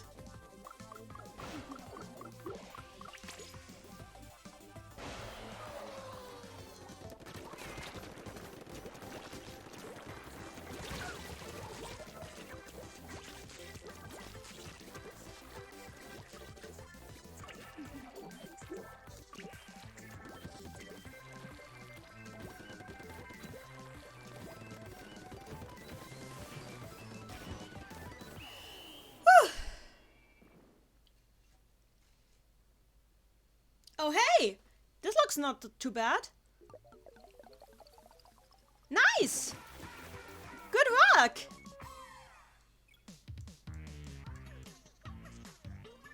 Okay, and now I'm disbanding the room too, so we get Dante back.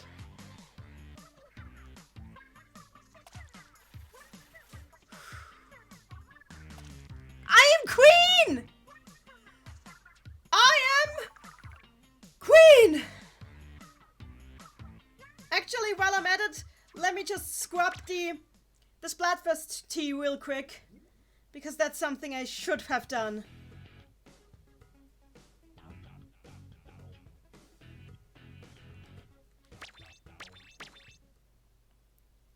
I am Queen! And I'm gonna scrub my Splatfest tea real quick. Oh, exactly, he's over there doing Splatfest.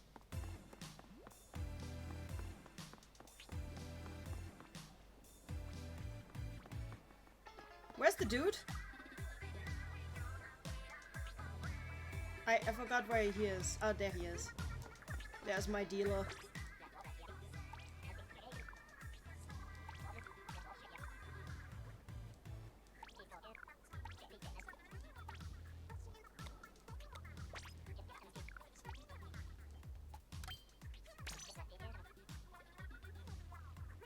Wait, I made it wrong.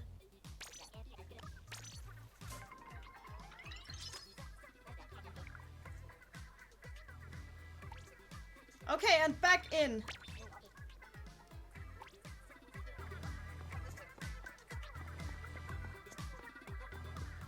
So, new team.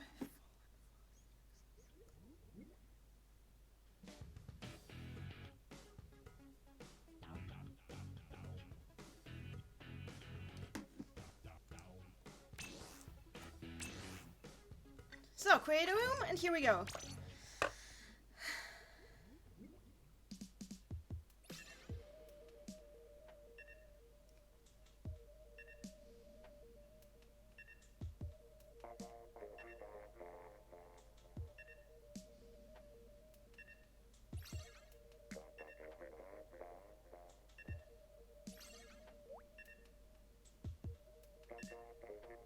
I think that's all of us. Let's go. Thanks for waiting for me, you guys.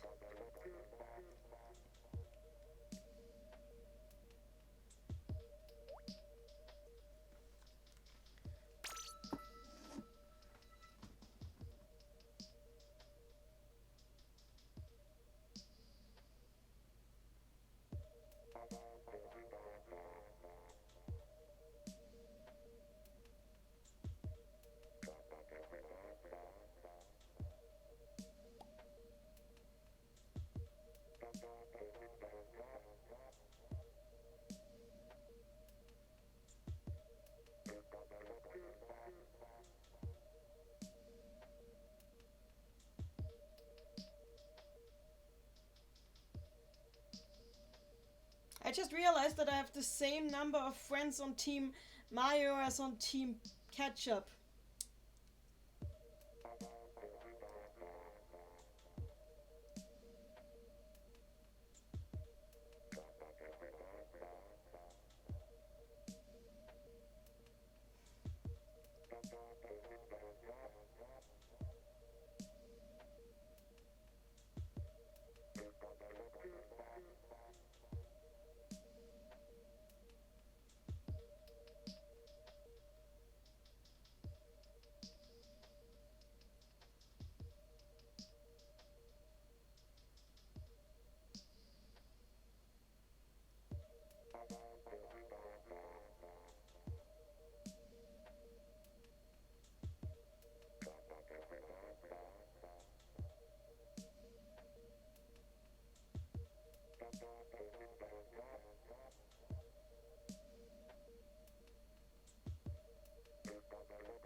There we go.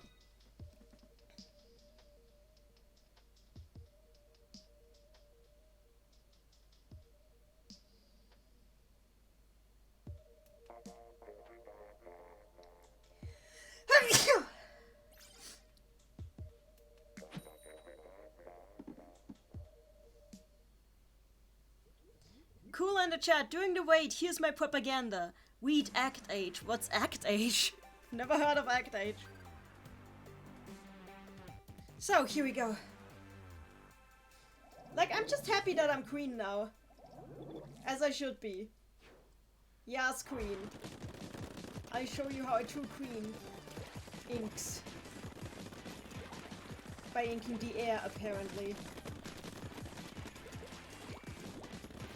Could you please just disperse with me, dude? Shio. I feel we have something going on, you and I, Shio. It's just a hunch.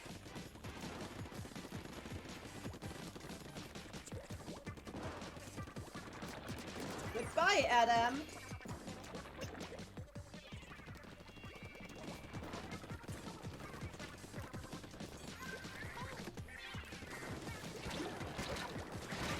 Shio! I knew it! I knew it! I can tell from the way you move.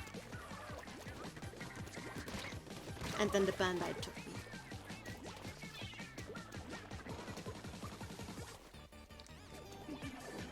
Bandit? I don't know how to words.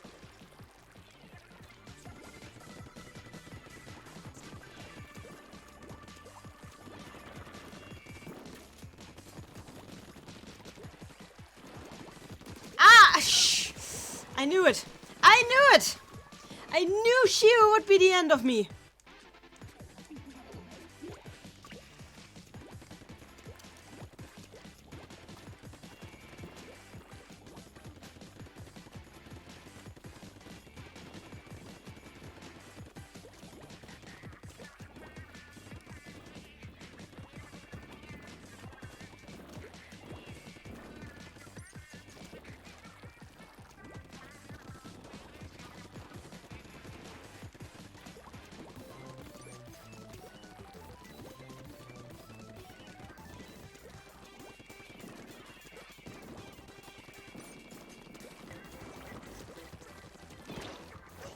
Ouch.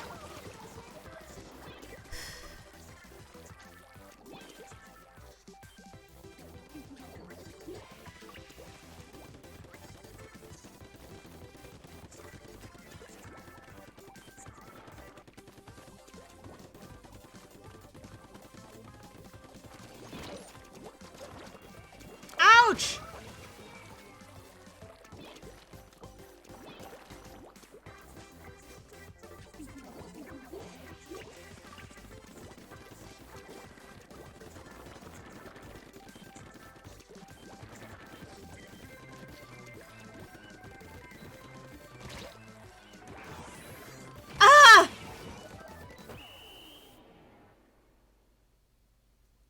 I'm not sure what this is. Yeah, it's ketchup. Okay.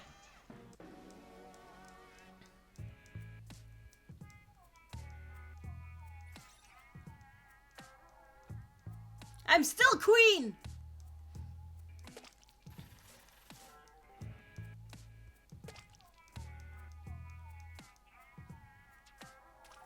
Fear me!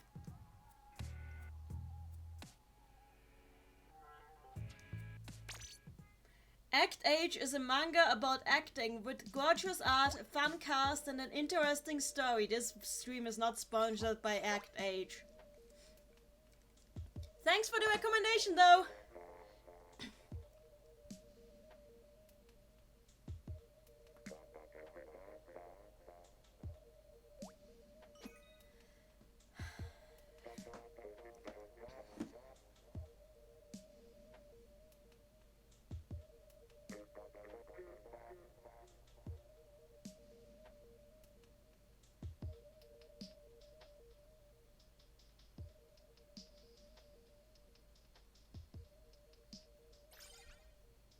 Anastasia, Mikush, we had Mikush before, Stefan, Mizim. Okay. Whatever you say.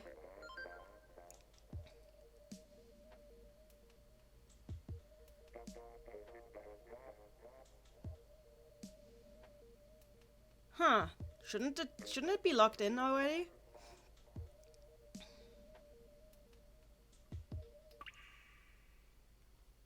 Okay, it appears I will have to make a new one. That is fine, because I am queen. And since I am queen, I can do anything.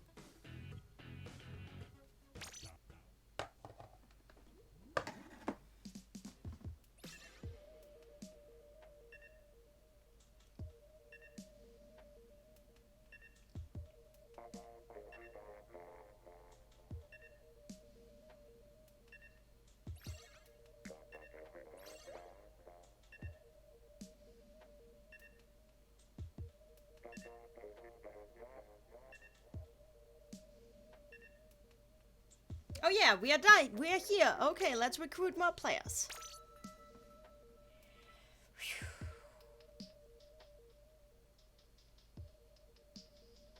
Cool in the chat, it's not sponsored by Act Age yet, until I call up my uncle who works at Shonen Jump. Are you serious?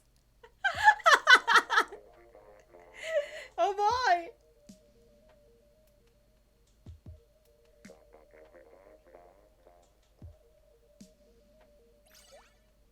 Fran! A Mayo Queen! A fellow queen!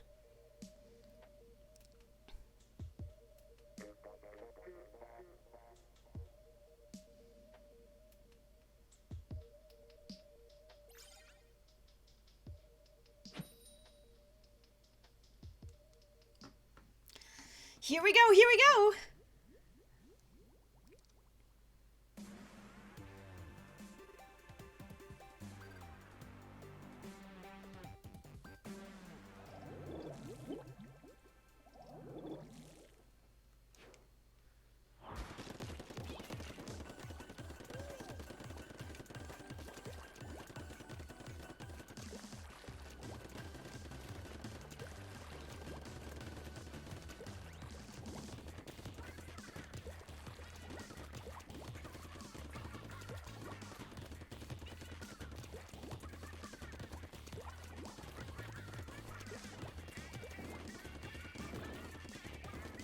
Yeah, we are doing this!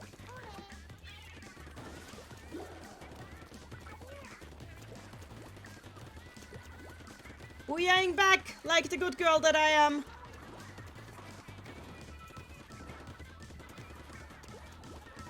Rise on night, new day, dismiss I don't get her.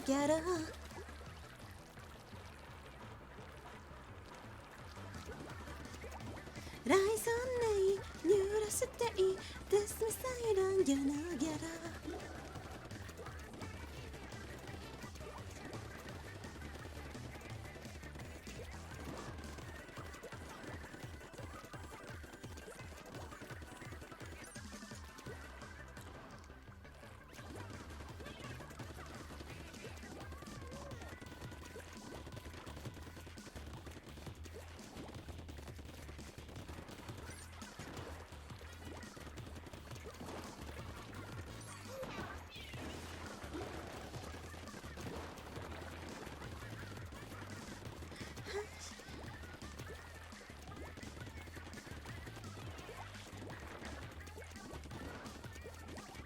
So, so the fun fact about Marina's sung part during the verse of Ebb and Flow is, most of the song, like, actually the lyrics of all of, Off the Hook songs are known, except for that verse. Because Alice was scatting during that verse. So nobody really knows what it says because she was just singing literal gibberish and it sounded amazing and they kept it.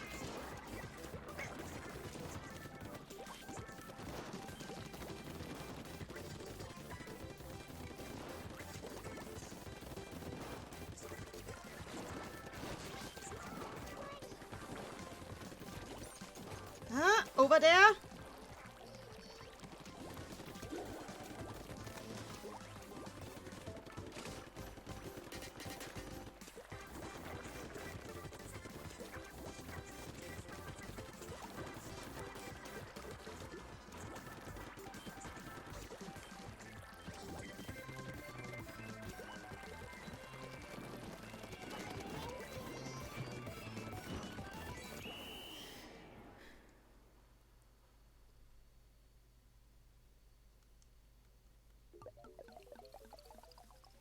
Yes! Yes! Oceano is here! Hey, Oceano! Welcome to Nanny is Queen! Which I am, because I'm queen.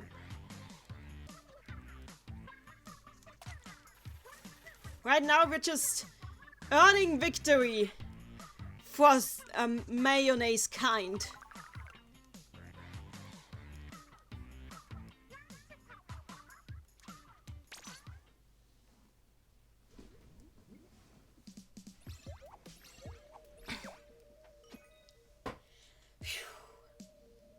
Oceano, oh, is she? Yes, she is. Look at this, the title. It says Mayo Queen. And that's what I am. I am Mayo Queen. It's Mayo Queen.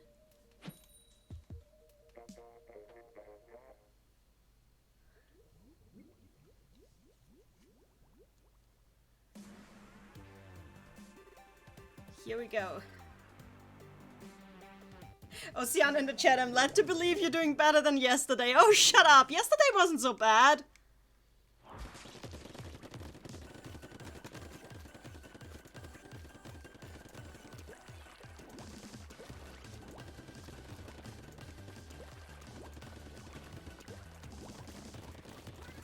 It is mayonnaise time, everyone.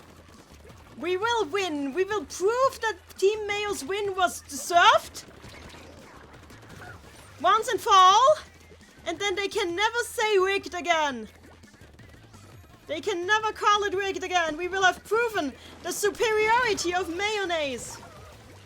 After this child has been taken care of. That's literally called child. Okay.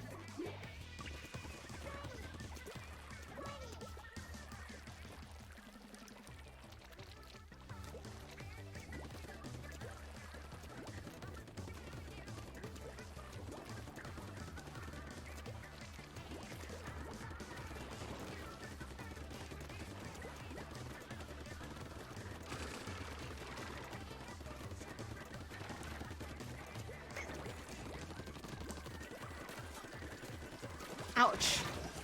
I could be doing better. I'm losing against the literal child.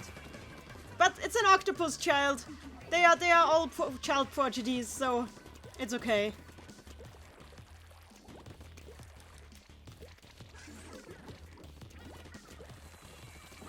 I wonder what the age of maturity is in the Octarian Empire. It's probably something like 12.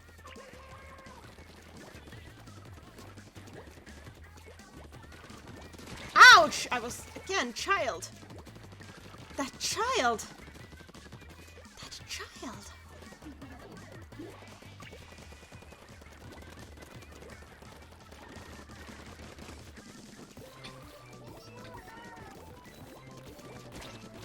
Ah! Evan!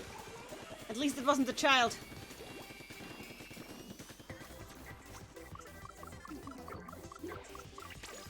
I can beat them with their own weapons. Ha ha ha, Evan! Take that, Evan! You soft, that Evan!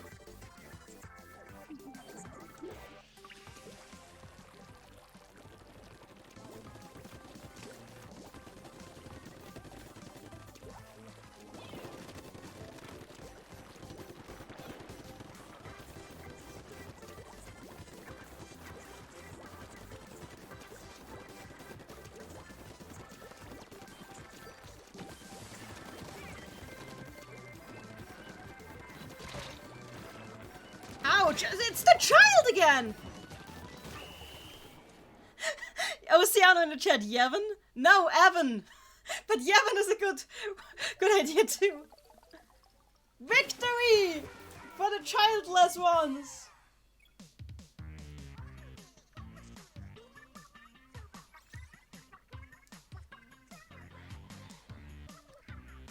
Ooh, Fran took 8 kills. Fran is pretty good. I will forever be queen.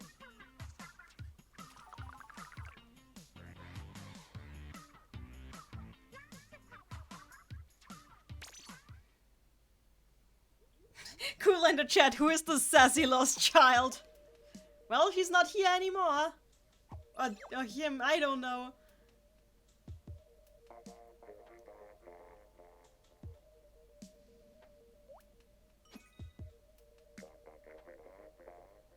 I'm just glad we don't have the 2 aerosprays in the team anymore.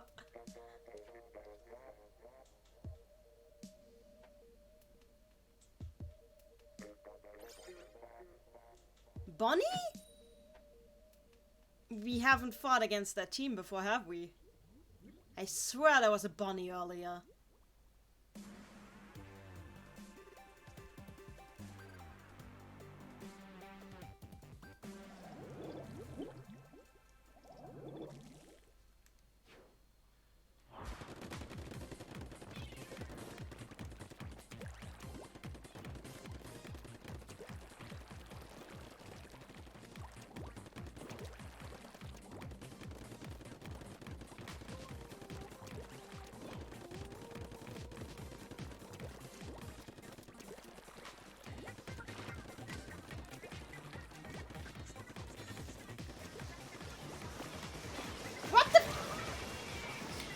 Incoming.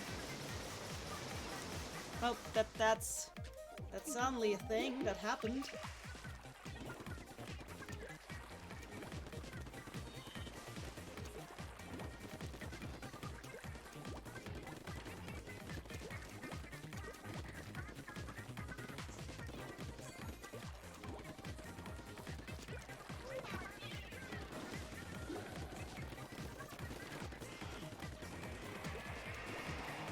Well, this is how you have your entire Booyah Bomb annihilated by an Inkstorm. Maybe you should place it a bit better.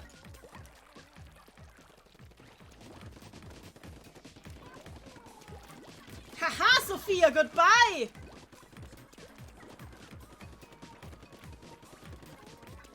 Friend is coming to join me, nice. Queen time.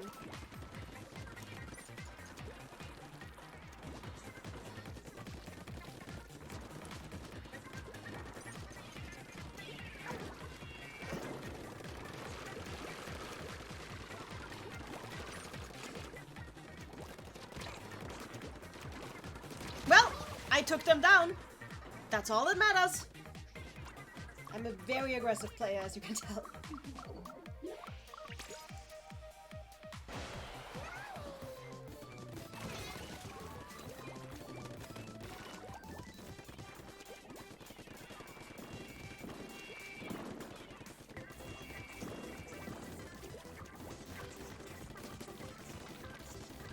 Sophia tried to escape me.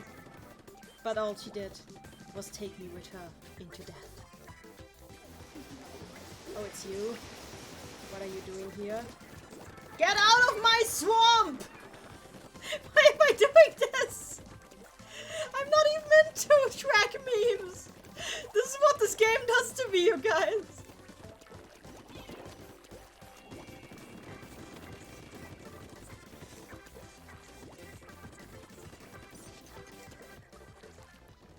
I know everybody takes rollers on this map, But I don't.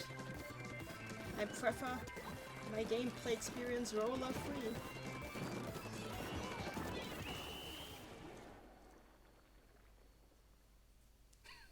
Well, that was an attempt.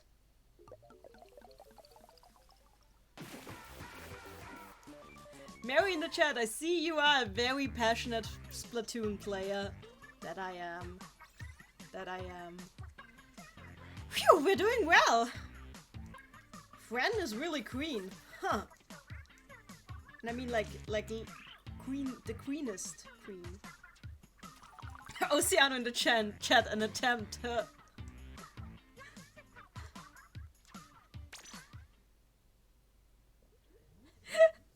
Ebrook says in the chat, I went around an octostamp in a narrow corridor. How? Who knows how? Maybe it's a mystery that will never be solved.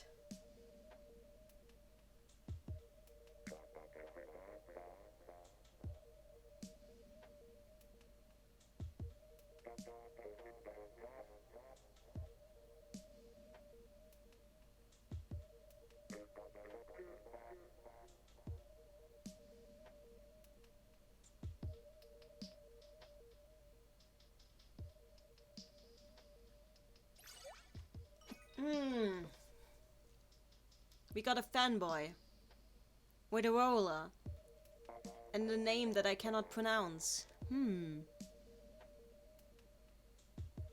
Cool in the chat. Can we have weekly or bi-weekly matches for like an hour if you have time, Nanny?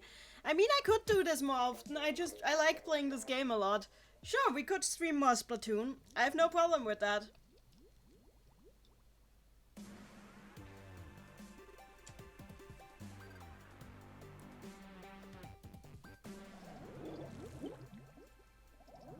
The Dude Society.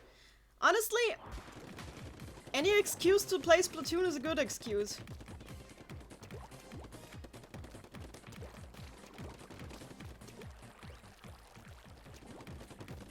Fury in the chat, I think he's Polish. I can imagine that it did look very Polish.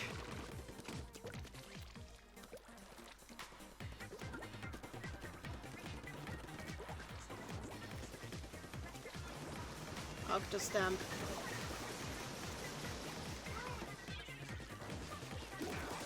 Ouch! I took Tripax, but then the remord took me. That's how I pronounce it. Don't correct me. They're the Dremode now.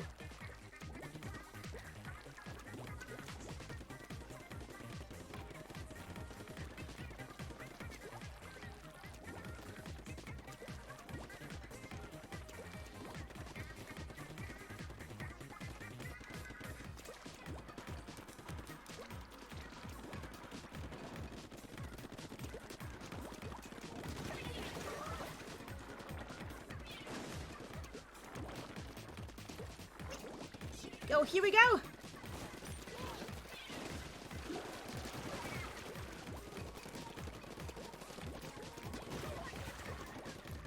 Goodbye, the remote.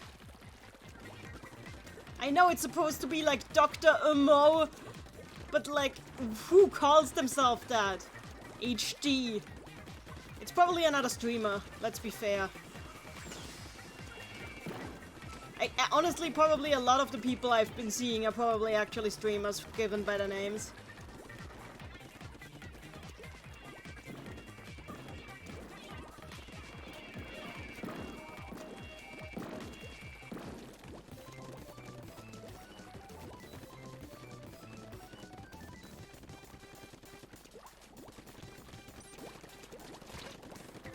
Haha! Goodbye!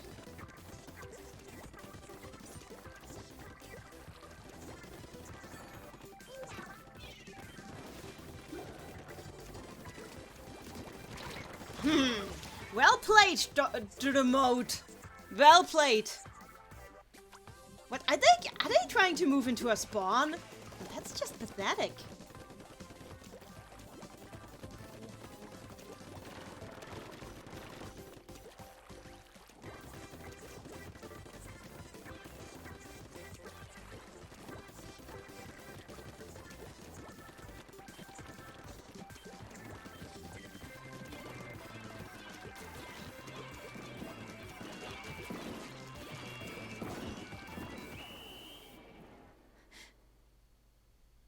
Fury in the chat, imagine a streamer whose name is Child.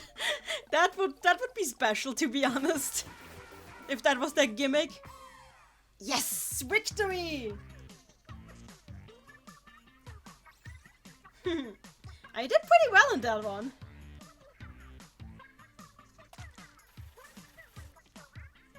We're gaining all of the clout for Mayo.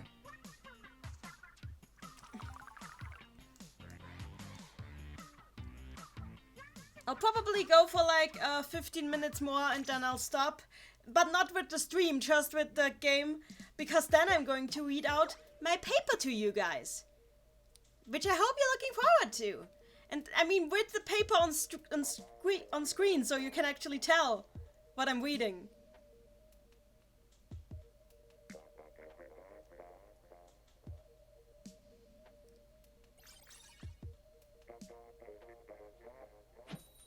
Tita Titan. Tita Titan. Tita Titan? I'm not sure what this name is.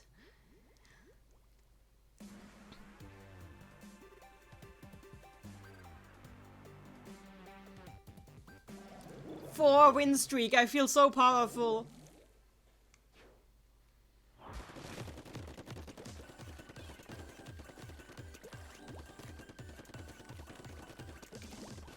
Is it just me or is the lighting here different? Probably because it's nighttime.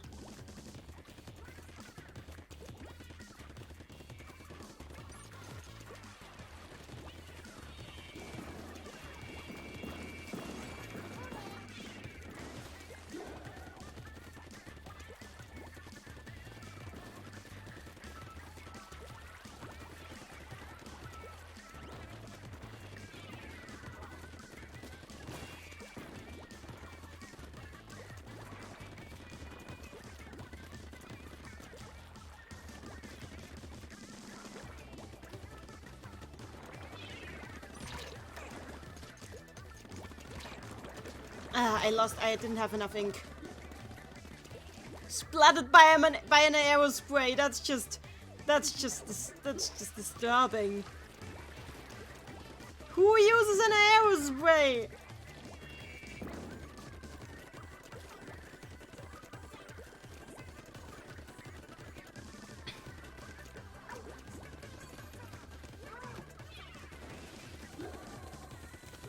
Ouch. Fury in the chat, orange ketchup and green mayo. That is also disturbing. Don't say that ever again.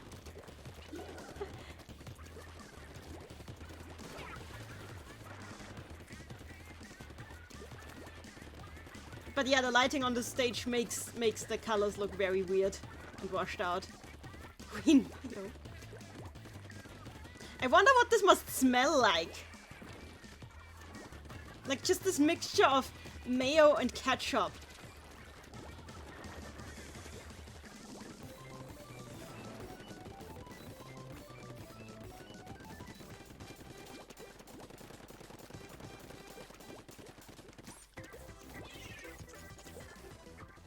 Hey, what do you call a very small time Mayo King? A mayor. Okay, I'm sorry for that one. I deserve to pay. I deserve pain for that one.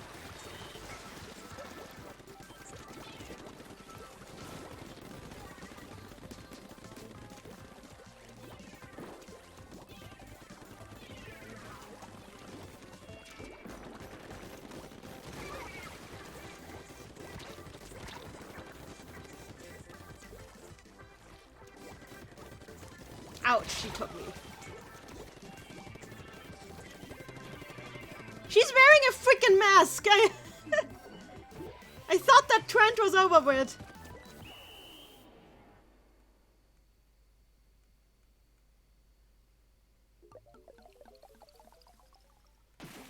Fury in the chat, I think it must smell disgusting because it is on industrial ground.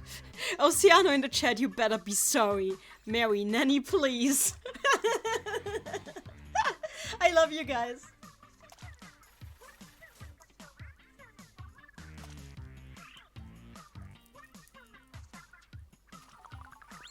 Nice! Cool in the chat, raise his hand. I use the aerospray from time to time. You better be sorry. No, I'm kidding. You're free to use whatever weapon you want. You're absolutely free.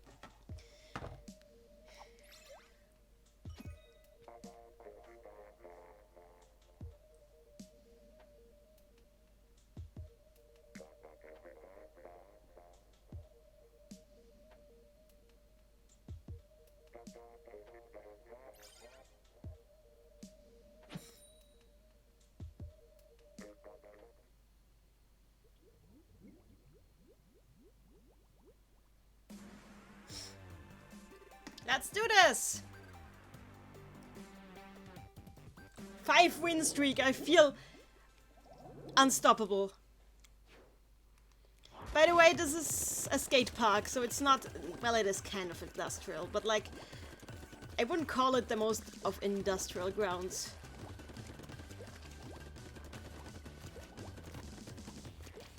So apparently this skate park is where Pearl keeps trying to do, learn how to ride the bicycle and failing because she's very bad at keeping her balance. Which is part of the reason why she has so many dually related accidents on her record. Which I find hilarious.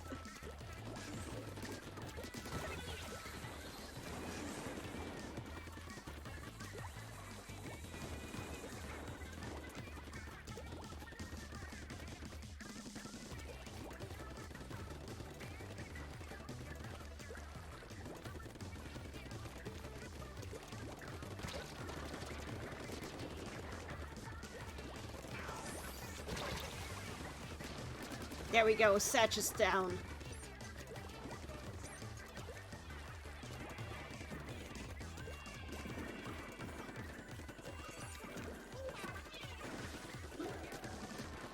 I feel like fighting enemy Octolings, honestly. Probably because of the color. I mean like the Octarian Octolings, like the ones on the Octavius control.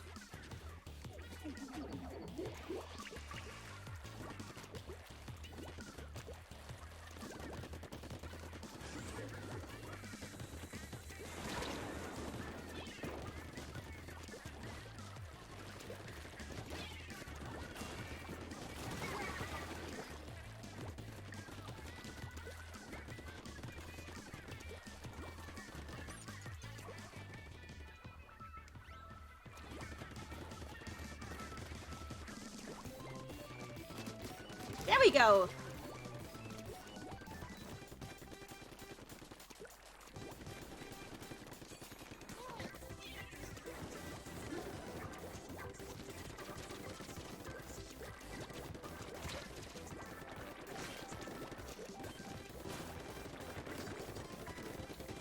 Goodbye, Gabo!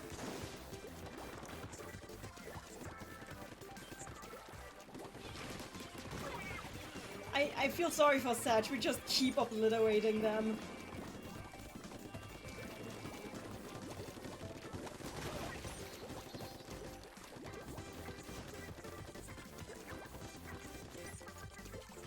Ouch! Okay, yeah, that was Satch's revenge. Splatoon 2, Satch's revenge.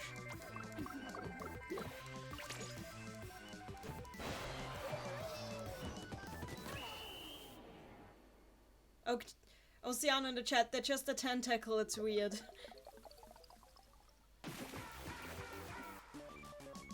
She says with a gun in her hand.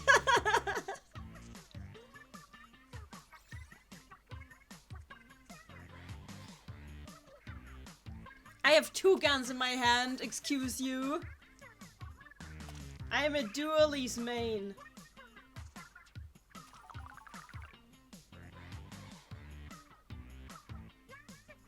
By the way, if like Maya Amano from Persona 2 played Splatoon, she'd also be a dualies main. Can we just make sure that everybody understands that?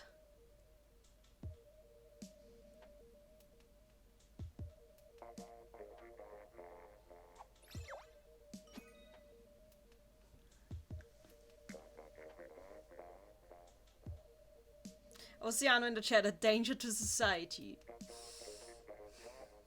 That is up for debate!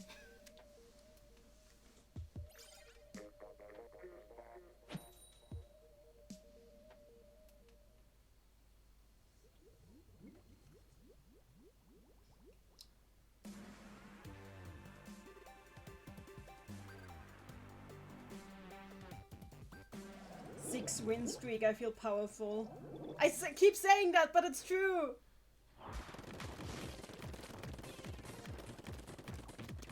I can't remember the last time I had a win streak that long. It's true.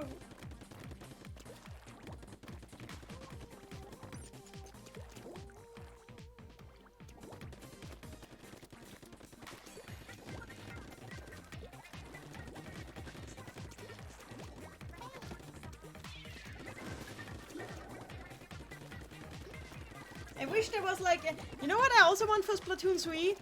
The option to play as like canon characters in certain modes. Like if I could play as Prolo or Marina, I would be dead. I would love that.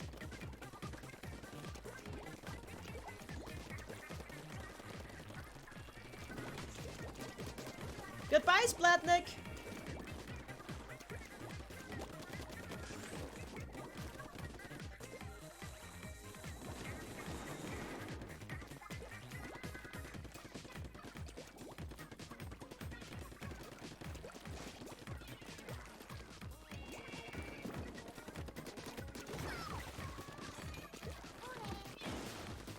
Ouch!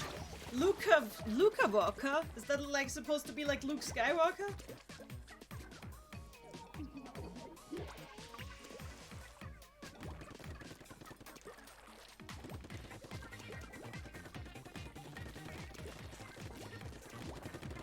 Ouch! Okay, that did not work.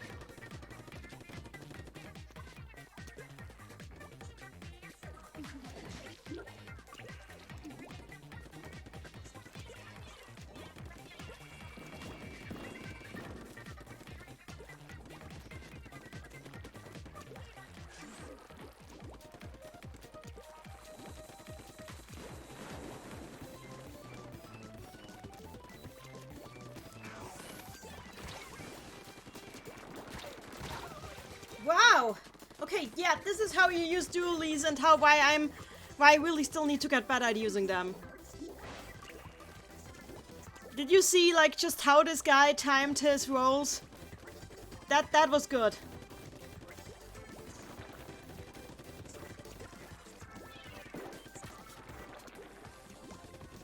My reflexes are poor.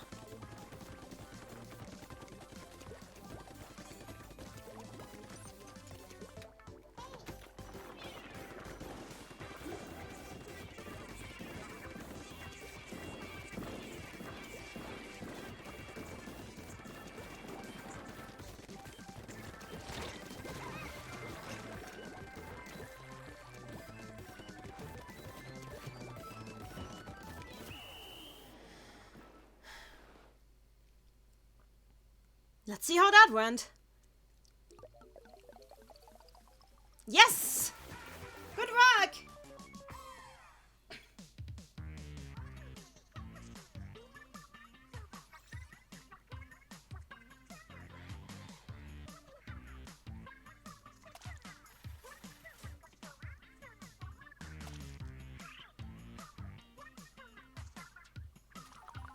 Hey, I'm about to level up. Nice.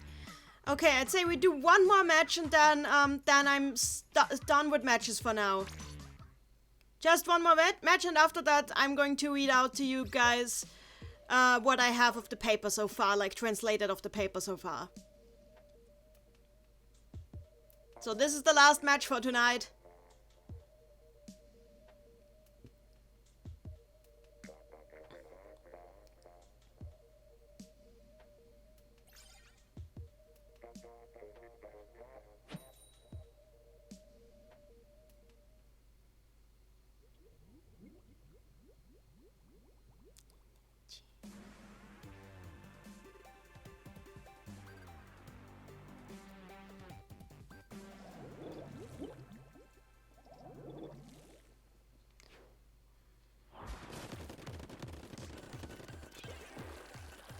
Okay, wrong direction then.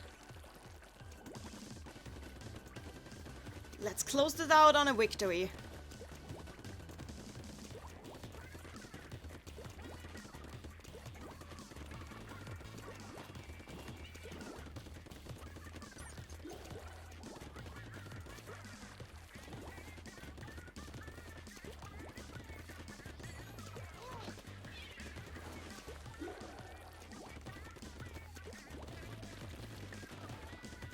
Wow, somebody else has the same special as me, and I should have paid attention to Dennis!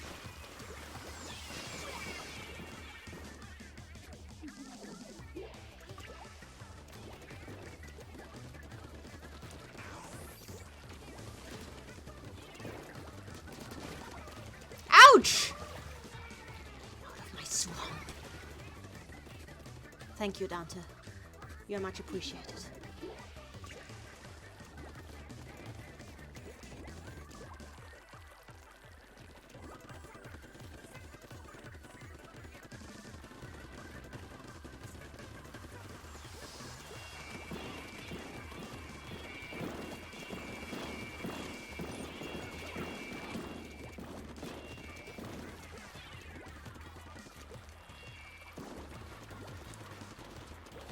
Ouch, we took out Splat Gamer, but at what cost?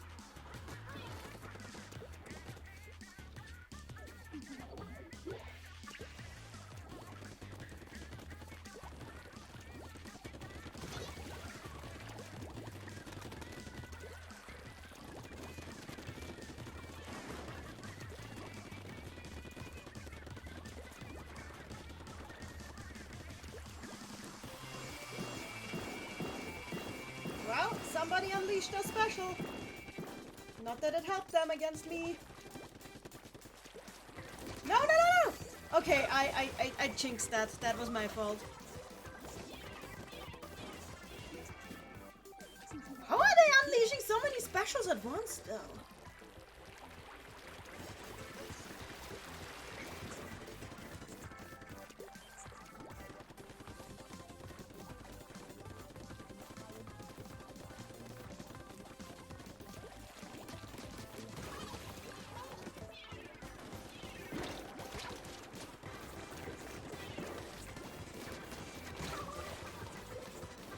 This is just... okay. Oceano in the chat, what's your favorite Off the Hook song? At the danger of sounding like vanilla, Ebb and Flow. Closely followed by Acid Hues. But like, actually... Fly Octofly is the best one, and closely followed by vanilla Off the Hook. Like, Ebb and Flow. Yeah, okay, yeah. We did our best, but... God damn it, that special barrage was just... what the hell was that even? Ketchup King Splat Gamer did good. And I'd say this is a good place to stop. We had a nice run with a good streak. I'm not quite level 35, but that's okay. Oceano in the chat, mine is Nasty Majesty. Nasty Majesty is cool. So yeah. That was the Splatfest. I'm just gonna go scrub the tea, even if there's only one more thing on it. Because once the Splatfest tea is gone, I lose everything that's on it, and I lose that often enough, so scrubbity scrub we go.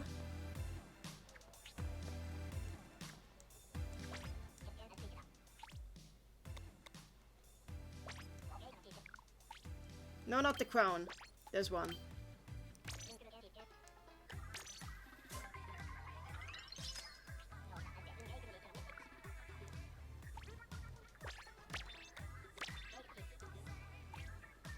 There we go! So, and now I shall read to you guys my paper. But first, oh, there's a few new posts on here. Cute! Marie! An Octolink for Team Mayo.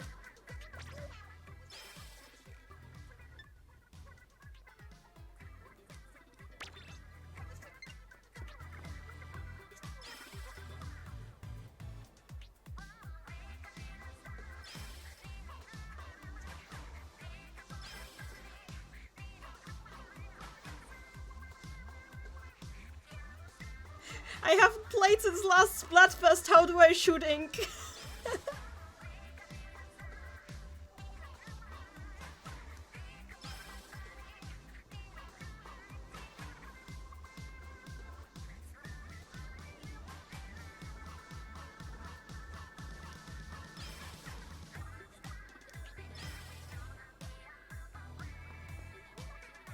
Nice.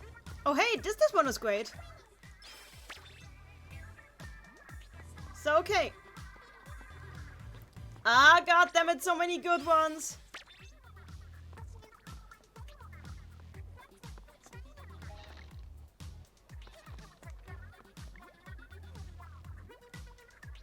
I love all these art pieces. It's just a shame when we don't have that anymore.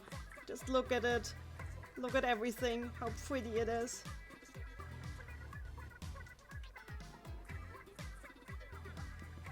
So, now I will need to disengage my Switch from OBS. And then I can read to you the thing.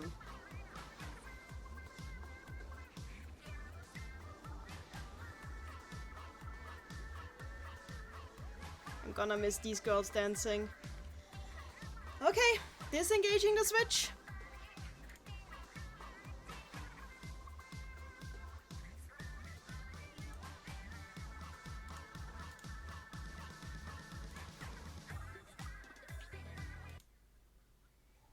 So, the sound has stopped, as you can tell.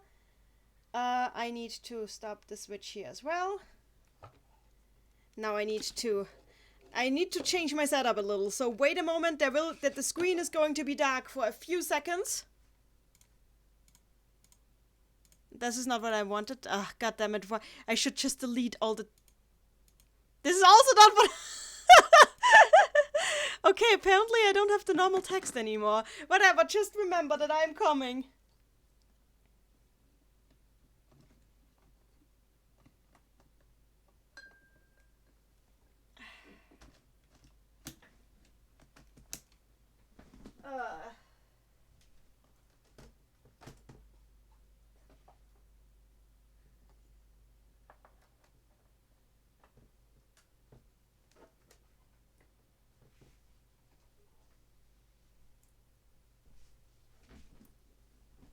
So, now I need to change my entire setup, in fact.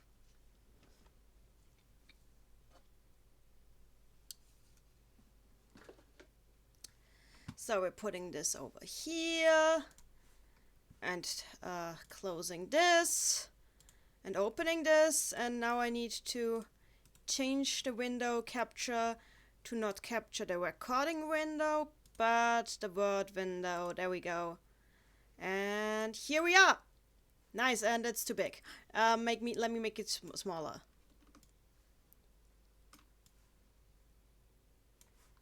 This is nicer. There we go. Friend code is no longer needed. Oceano in the chat, plot is sad. You remember what that was from, don't you? Don't pretend you don't remember. Anyway, here is my paper in its glory, and I feel we're gonna need some background music for that, so iTunes, come on. Where are you? I have a whole Splatoon playlist that I can play. Hello, iTunes. So, come on, Splatoon playlist. I don't want to update.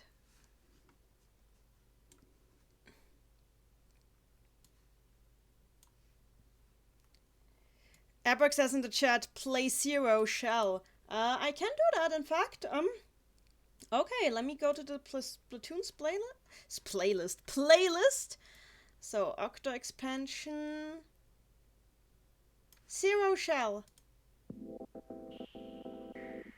I can't hear it myself right now. Is it playing at all? Apparently it's playing for you guys, but not for me. Oh, I know why. Let me just fix that.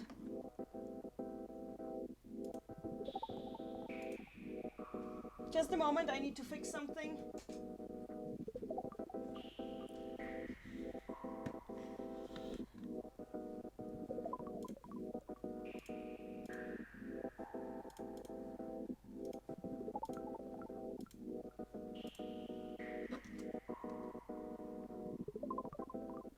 It's not working. This is annoying. It is playing, but I can't hear it on my end.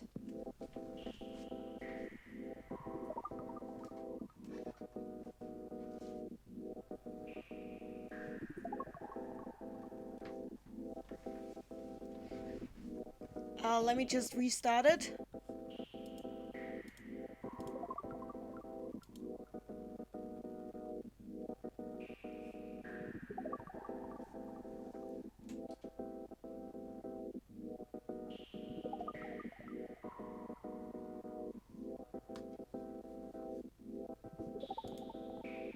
Let me try something. Sorry, when it comes to audio, my computer is a little wonky at times, as you may have noticed before.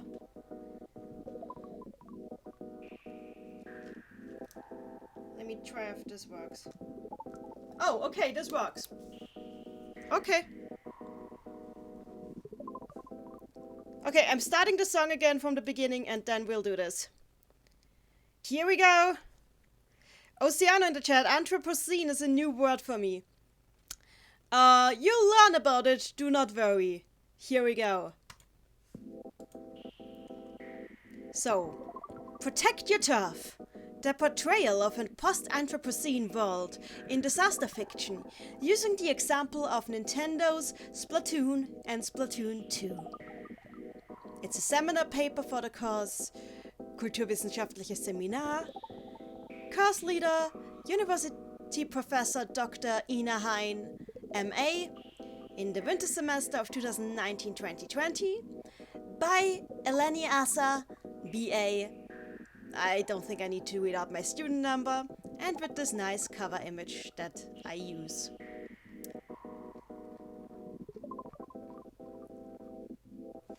Introduction. The Eternal End. What does the apocalypse, the demise of human civilization as we know it, mean for us as humans? The catastrophe... Actually, the sound might be too loud. Let's turn it a little down. Yeah, this is better. The catastrophe, Eva Horn explains in her book Zukunft als Katastrophe, Catastrophe Future, is at once a wishful dream and an anxiety-ridden nightmare. We fear an uncertain future, the consequences of the present and yet upcoming suffering it may cause. However, at the same time, we also feel attracted towards such scenarios of absolute annihilation, as the end of humanity also offers us something other than suffering, namely healing of the wounds caused by humanity. In the present of the modern Anthropocene era, a geological time frame defined by the consequences of human action, when war, climate change, and poverty are an everyday reality presented to us by our news outlets, imagining a future without humans can definitely have a certain charm. Horn describes the post-apocalyptic New York devoid of humans, overgrown with grass and populated by forest animals, as portrayed in the motion picture I Am Legend, in her own words as a seemingly perfect idyllic landscape where you can hunt for fallow deer in Times Square.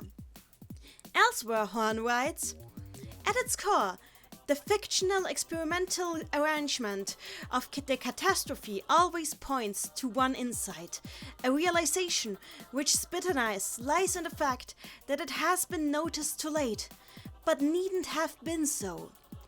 This is how Eva Horn describes fictional portrayals of the apocalypse, the future as the end of the human-dominated Anthropocene. To her, they are both a symbolic return to the Garden of Eden, where all wounds caused by human sin can slowly begin to heal, as well as visions of salvation, a source of knowledge which can be used to fix the shown damage, maybe even prevent it entirely. It makes sense to interpret modern apocalypse fiction within this framework. Read them as wishes and warnings that have the explicit aim of changing the current, negatively perceived situation of our global society. However, this interpretative framework is not necessarily universal, and it has its limits, as exemplified by Motoko Tanaka, by how Motoko Tanaka describes cyclical motifs in Japanese apocalypse fiction in her book Apocalypse in Contemporary Japanese Science Fiction. Japanese apocalypse is also different from Western apocalypse, however. First, throughout the history of the country, Japanese apocalyptic phenomena have been unable to bring decisive social change or to suggest long-term hope or new visions that can overcome difficulties in reality. And the aftermath of the 1945 atomic bombing is the first time that Japanese apocalypse paradoxically comes to connote an endlessness that never returns to the sacred center. In her work, Tanaka diagnoses Japanese society with a lack of maturity triggered by repeated trauma and the loss of culture, and claims that this immaturity prevents huge sections of Japanese disaster fiction from bringing actual change or proposing solutions. Thus, Horn and Tanaka present two fundamentally different, perhaps even contradictory constellations of meaning within the same genre. While Horn sees catharsis, healing, and didactic potential in the global corpus of disaster fiction, Tanaka finds cycles of destruction and reconstruction that leave behind damage but never bring finality or improvement, specifically in Japanese offerings of disaster fiction. Is it possible to harmonize these two different interpretations? Using a rather unusual example picked out of the corpus of Japanese disaster fiction, which portrays a post-catastrophe future where society has been fully rebuilt in the absence of humanity, I wish to use this paper to contemplate what remains of Horn's and Tanaka's models of catastrophe future once you have entirely removed humans from the equation of the world after the catastrophe. Yet, life on Earth continues as before. Continuing, Chapter 2. The Diegesis of a Post-Anthropocene Mollusk Society. Splatoon is the name of a third-person shooter video game series by game developer Nintendo, which currently consists of two games, Splatoon for the Wii U and Splatoon 2 for the Nintendo Switch. In addition, Splatoon 2 has a single-player DLC scenario titled Octo Expansion. The first game of the series, which was released worldwide in May 2015, was spawned from the idea of a group of younger developers within Nintendo to create a shooter which primary goal lies not in defeating opponents, but in gaining control over the playing field by marking your own territory with liquid projectiles, ink. Starting from a simple prototype, you guys might remember that infamous tofu prototype, that's what I'm talking about. The team spent the months between 2013 and the game's release in 2015 developing the game's setting and narrative, with the aim of finding a type of player avatar suitable for the game's planned mechanics, as well as an environment which would make sense of said avatar's need to fight for territory. The result were the Ika, called Inklings in the international version, and occasionally also in the Japanese original, as well as their rivals, the Taco, also called Octarians. The game world's battles take place in and around the fictional city of Haikara, Inkopolis in the international version, a metropolis which aesthetic is strongly inspired by large cities in Japan and the USA, but exists in a world where humanity has gone extinct over 12,000 years ago. The world of Splatoon is populated almost exclusively by sapient fish and mollusks, which rose from the oceans after the destruction of human civilization on land to evolve and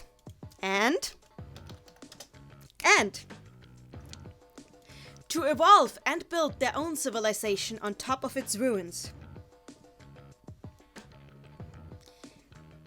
There's just some little footnotes I placed.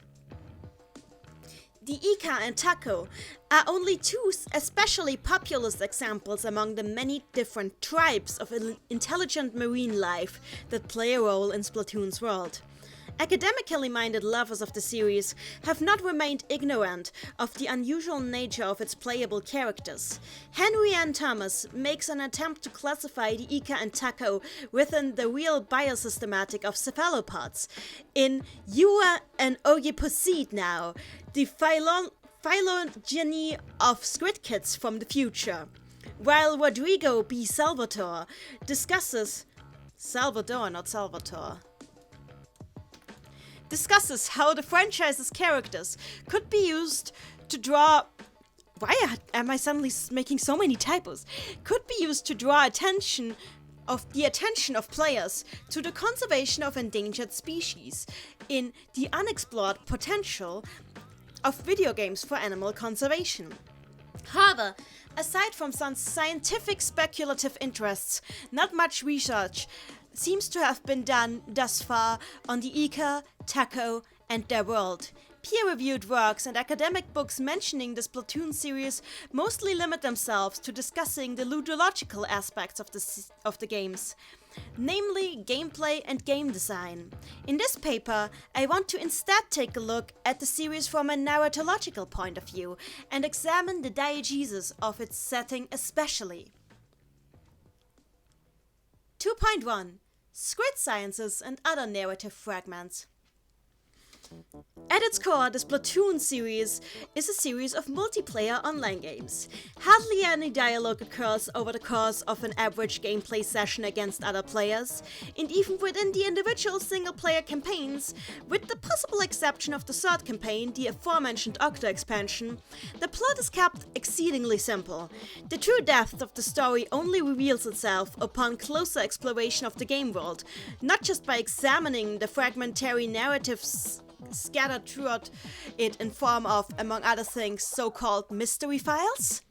Just a moment, I need to breathe.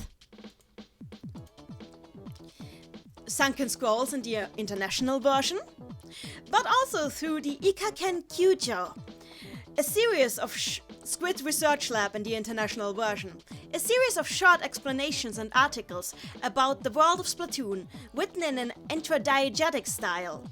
The narrator of the Ikaken Kyujo refers to himself as a member of the Ika tribe, and writes in a way that implies the intradiegetic goal of acquainting adolescent Ika closer with their own culture and history in a more or less objective way. Paradoxically, the writing of the Ikaken Kyujo cannot be found in the games themselves. Instead, interested players can find them in the form of posts on the franchise's official Twitter account or texts printed in the series' official artbooks or specific chapters of specific game guides. Occasionally, Ikaken Kyujo repeat themselves or revise older claims retroactively once new insights have been obtained.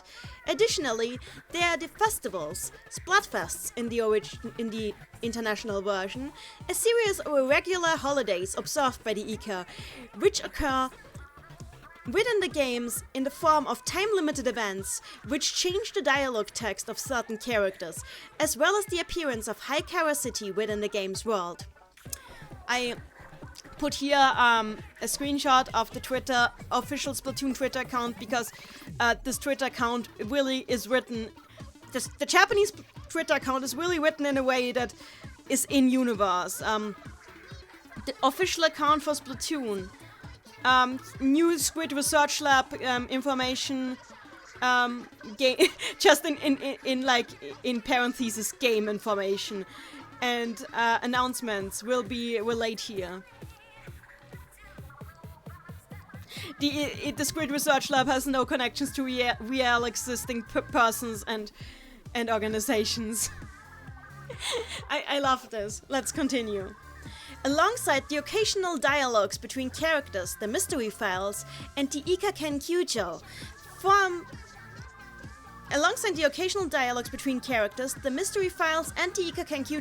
the diegetic skeleton of the series, which offers many surprises to those attempting systematic narratological examinations of the setting, many of which remain hidden from the casual player. This is why basing the narratological analysis of the series exclusively on a playthrough of the 3 single-player campaigns would ring hollow.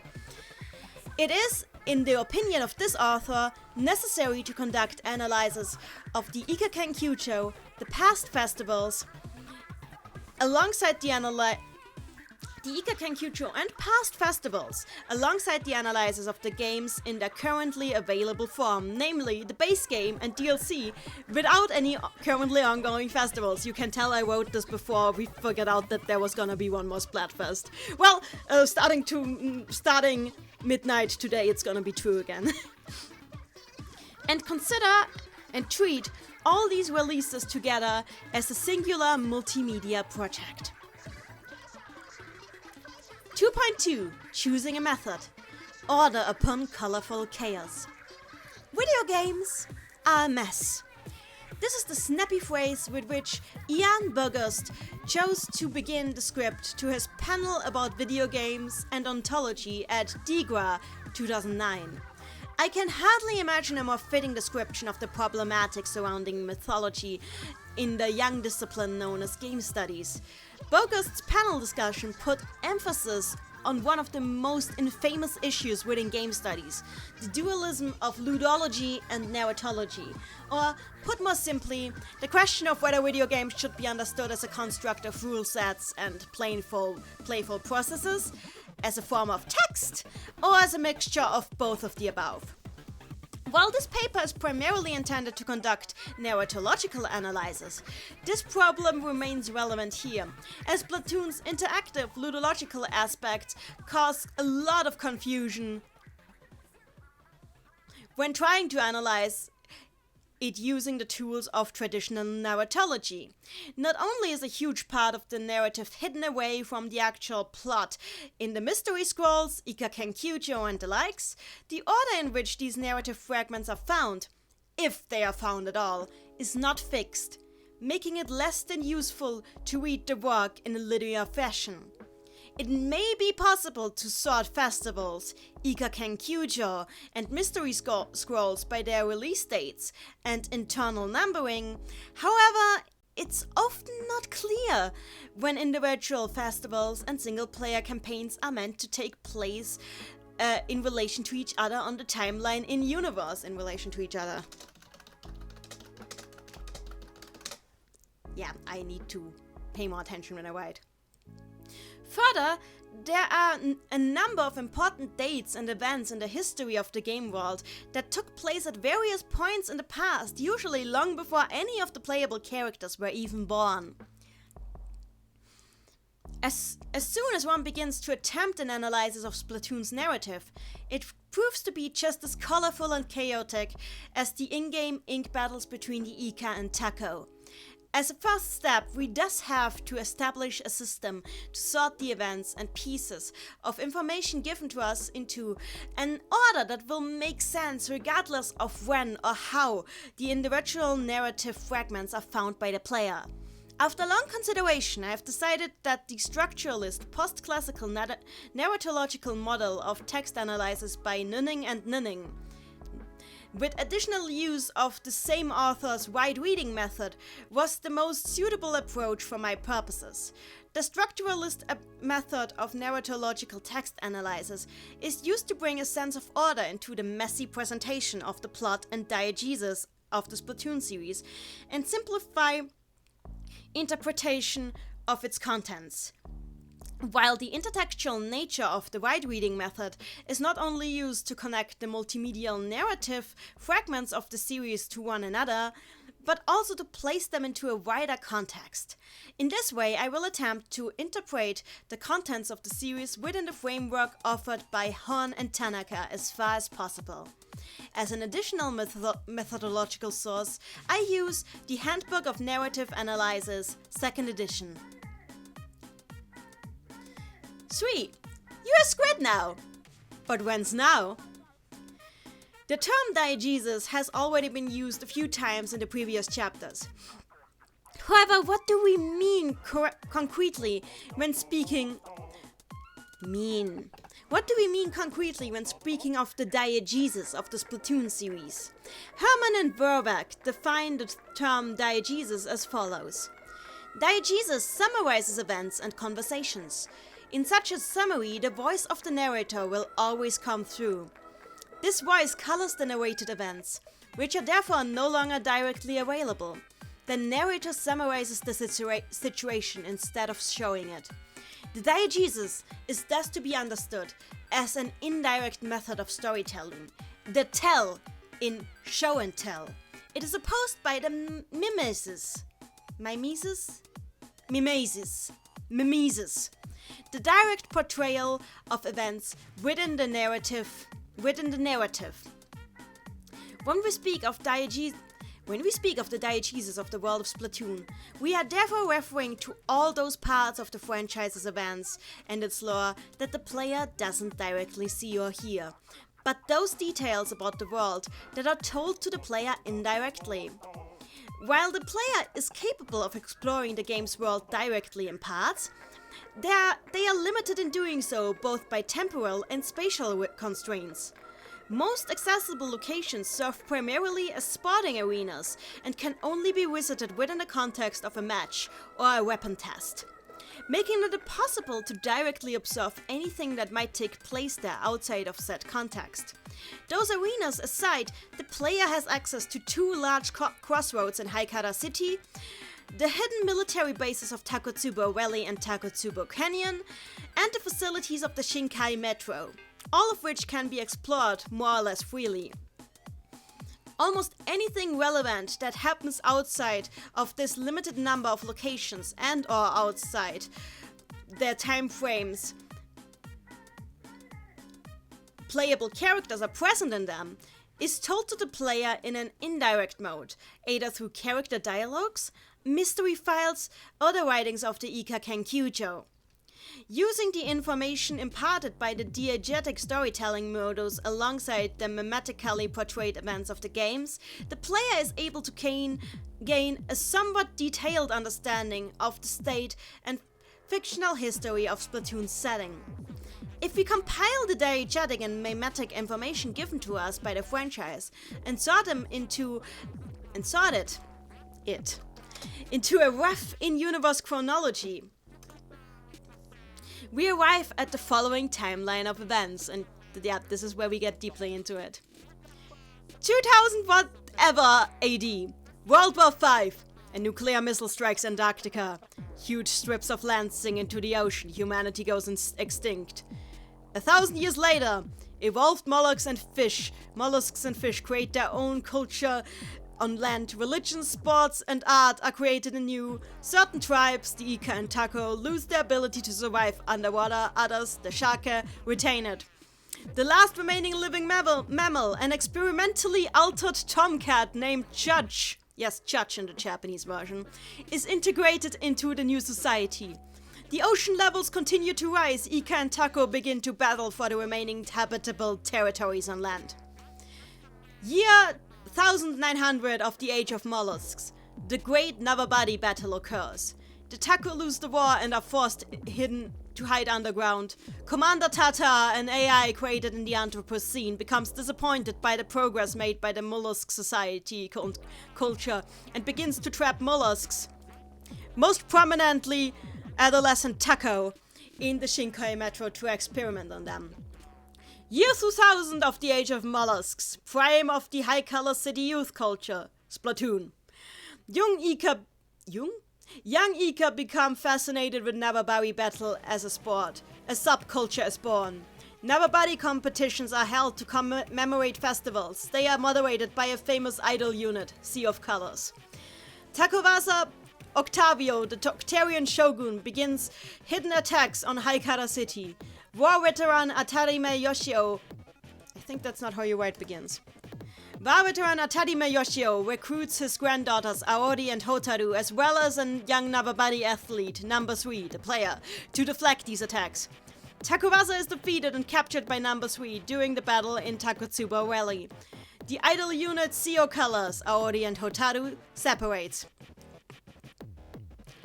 Months after Takawasa is captured, Ida Marine deserts the Octarian army and escapes to Haikara City. She meets the rock singer Hosuki Hime and forms the EDM band Tentacles with her. Number 3 and Atarime begin to regularly patrol the area around Haikara City to protect it from Taco attacks. 2 years after Takawasa is captured, second wave of Navabadi subculture in Haikara City, Splatoon 2. Tentacles take over Sea of Color's role of moderating Navabadi battles and festival competitions. Aoi and Hotaru lose contact with each other due to their solo careers. Takawasa escapes and kidnaps Aori, taking her to his military base at Takotsubo Canyon. With number 3 and Atarime currently absent, Hotaru recruits a young Navabari athlete, number 4, the player, to stop Takawasa. Aori is rescued, number 4 takes Takawasa prisoner once again. Concurrently, exodus of Tako and the destruction of the Shinkai Metro. Takowasa's authority is weakened by repeated absences and losses. Young Tako begin to leave for Haikara City. Atarime, number 3, and Tako, number 8, the player, are forcibly taken to the Shinkai Metro to be experimented on.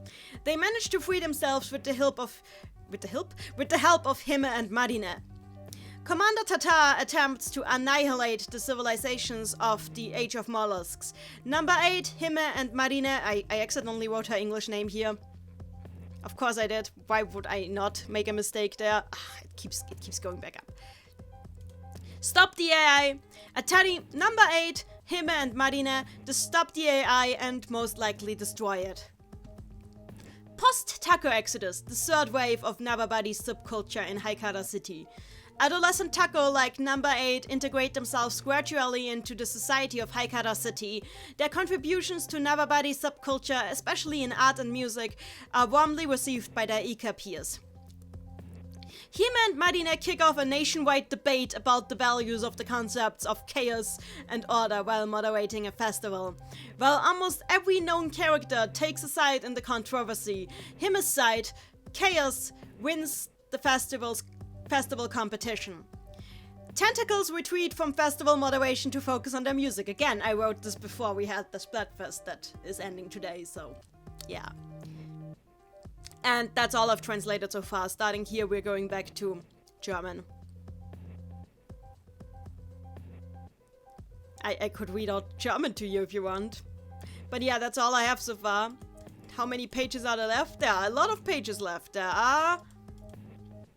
untranslated pages are 1, 2, 3, 4, 5, 6... 7, 8, 9, 10, 11, 12, 13, 14, 15, 16, 17, 18... Yeah, 18 pages that I still need to translate, and then I'm probably going to do another stream where I read it out. Ocean in the chat, it's really good from what you've translated. I want to translate the whole thing because I kind of think that we need this, the world needs this, the world needs to know about how necessary it is to know about Squid Kids. Fury in the chat, I love it, it's so in-depth, especially can't wait for the other pages, since I saw you going into the timeline more and about how the player sees green text. Now I'm excited, sees the green text. Yeah, exactly, the green text! Exactly, by the way, Fury, if you speak German, like I have a suspicion that you speak German. Correct me if I'm wrong. I can just, if you speak German, I can just link you the PDF that I gave to my professor, so you could read it already. But yeah, basically the green text is everything that we actually see in a mimetic way. So everything that actually happens on screen. Well, if you can speak German, then What should I do? I know, I'm putting this in the video description. I'm putting it in the video description, just a moment. If you speak German, feel free to read my paper on Splatoon.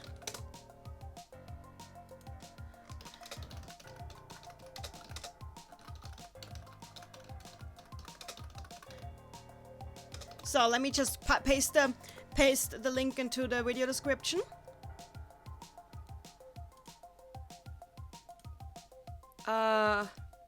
If I can find it. There we go, this should be the right one. Nice music, everyone. But yeah, I'm going to make a video based on this paper. I'm working on it, I just haven't been able to make myself be happy with it so far. Anyway, let's save it. So, the link should now be in the video description. If you can see it, maybe refresh the video. Okay, this is the victory chime. I think that's a good place to stop, the victory chime. Thank you guys so much for watching today and for hanging out and for listening to my little sneak peek of my paper. I'm really glad that I'm able to do stuff like this. I'm even more excited for when I finally have my master's thesis out. But yeah, that's this for now. I'll finish the English translation and then also make a video based on it, and then you can all enjoy my ramblings on why Splatoon has a very unique portrayal of the end of the world. Well then, I hope you have all enjoyed this. Mary, Mary in the chat, thanks for having us. I thank you for having me. Thank you so much. Well then, I'll go offline now. I need to warm up my curry and eat the rest of it. Bye bye. Thank you so much.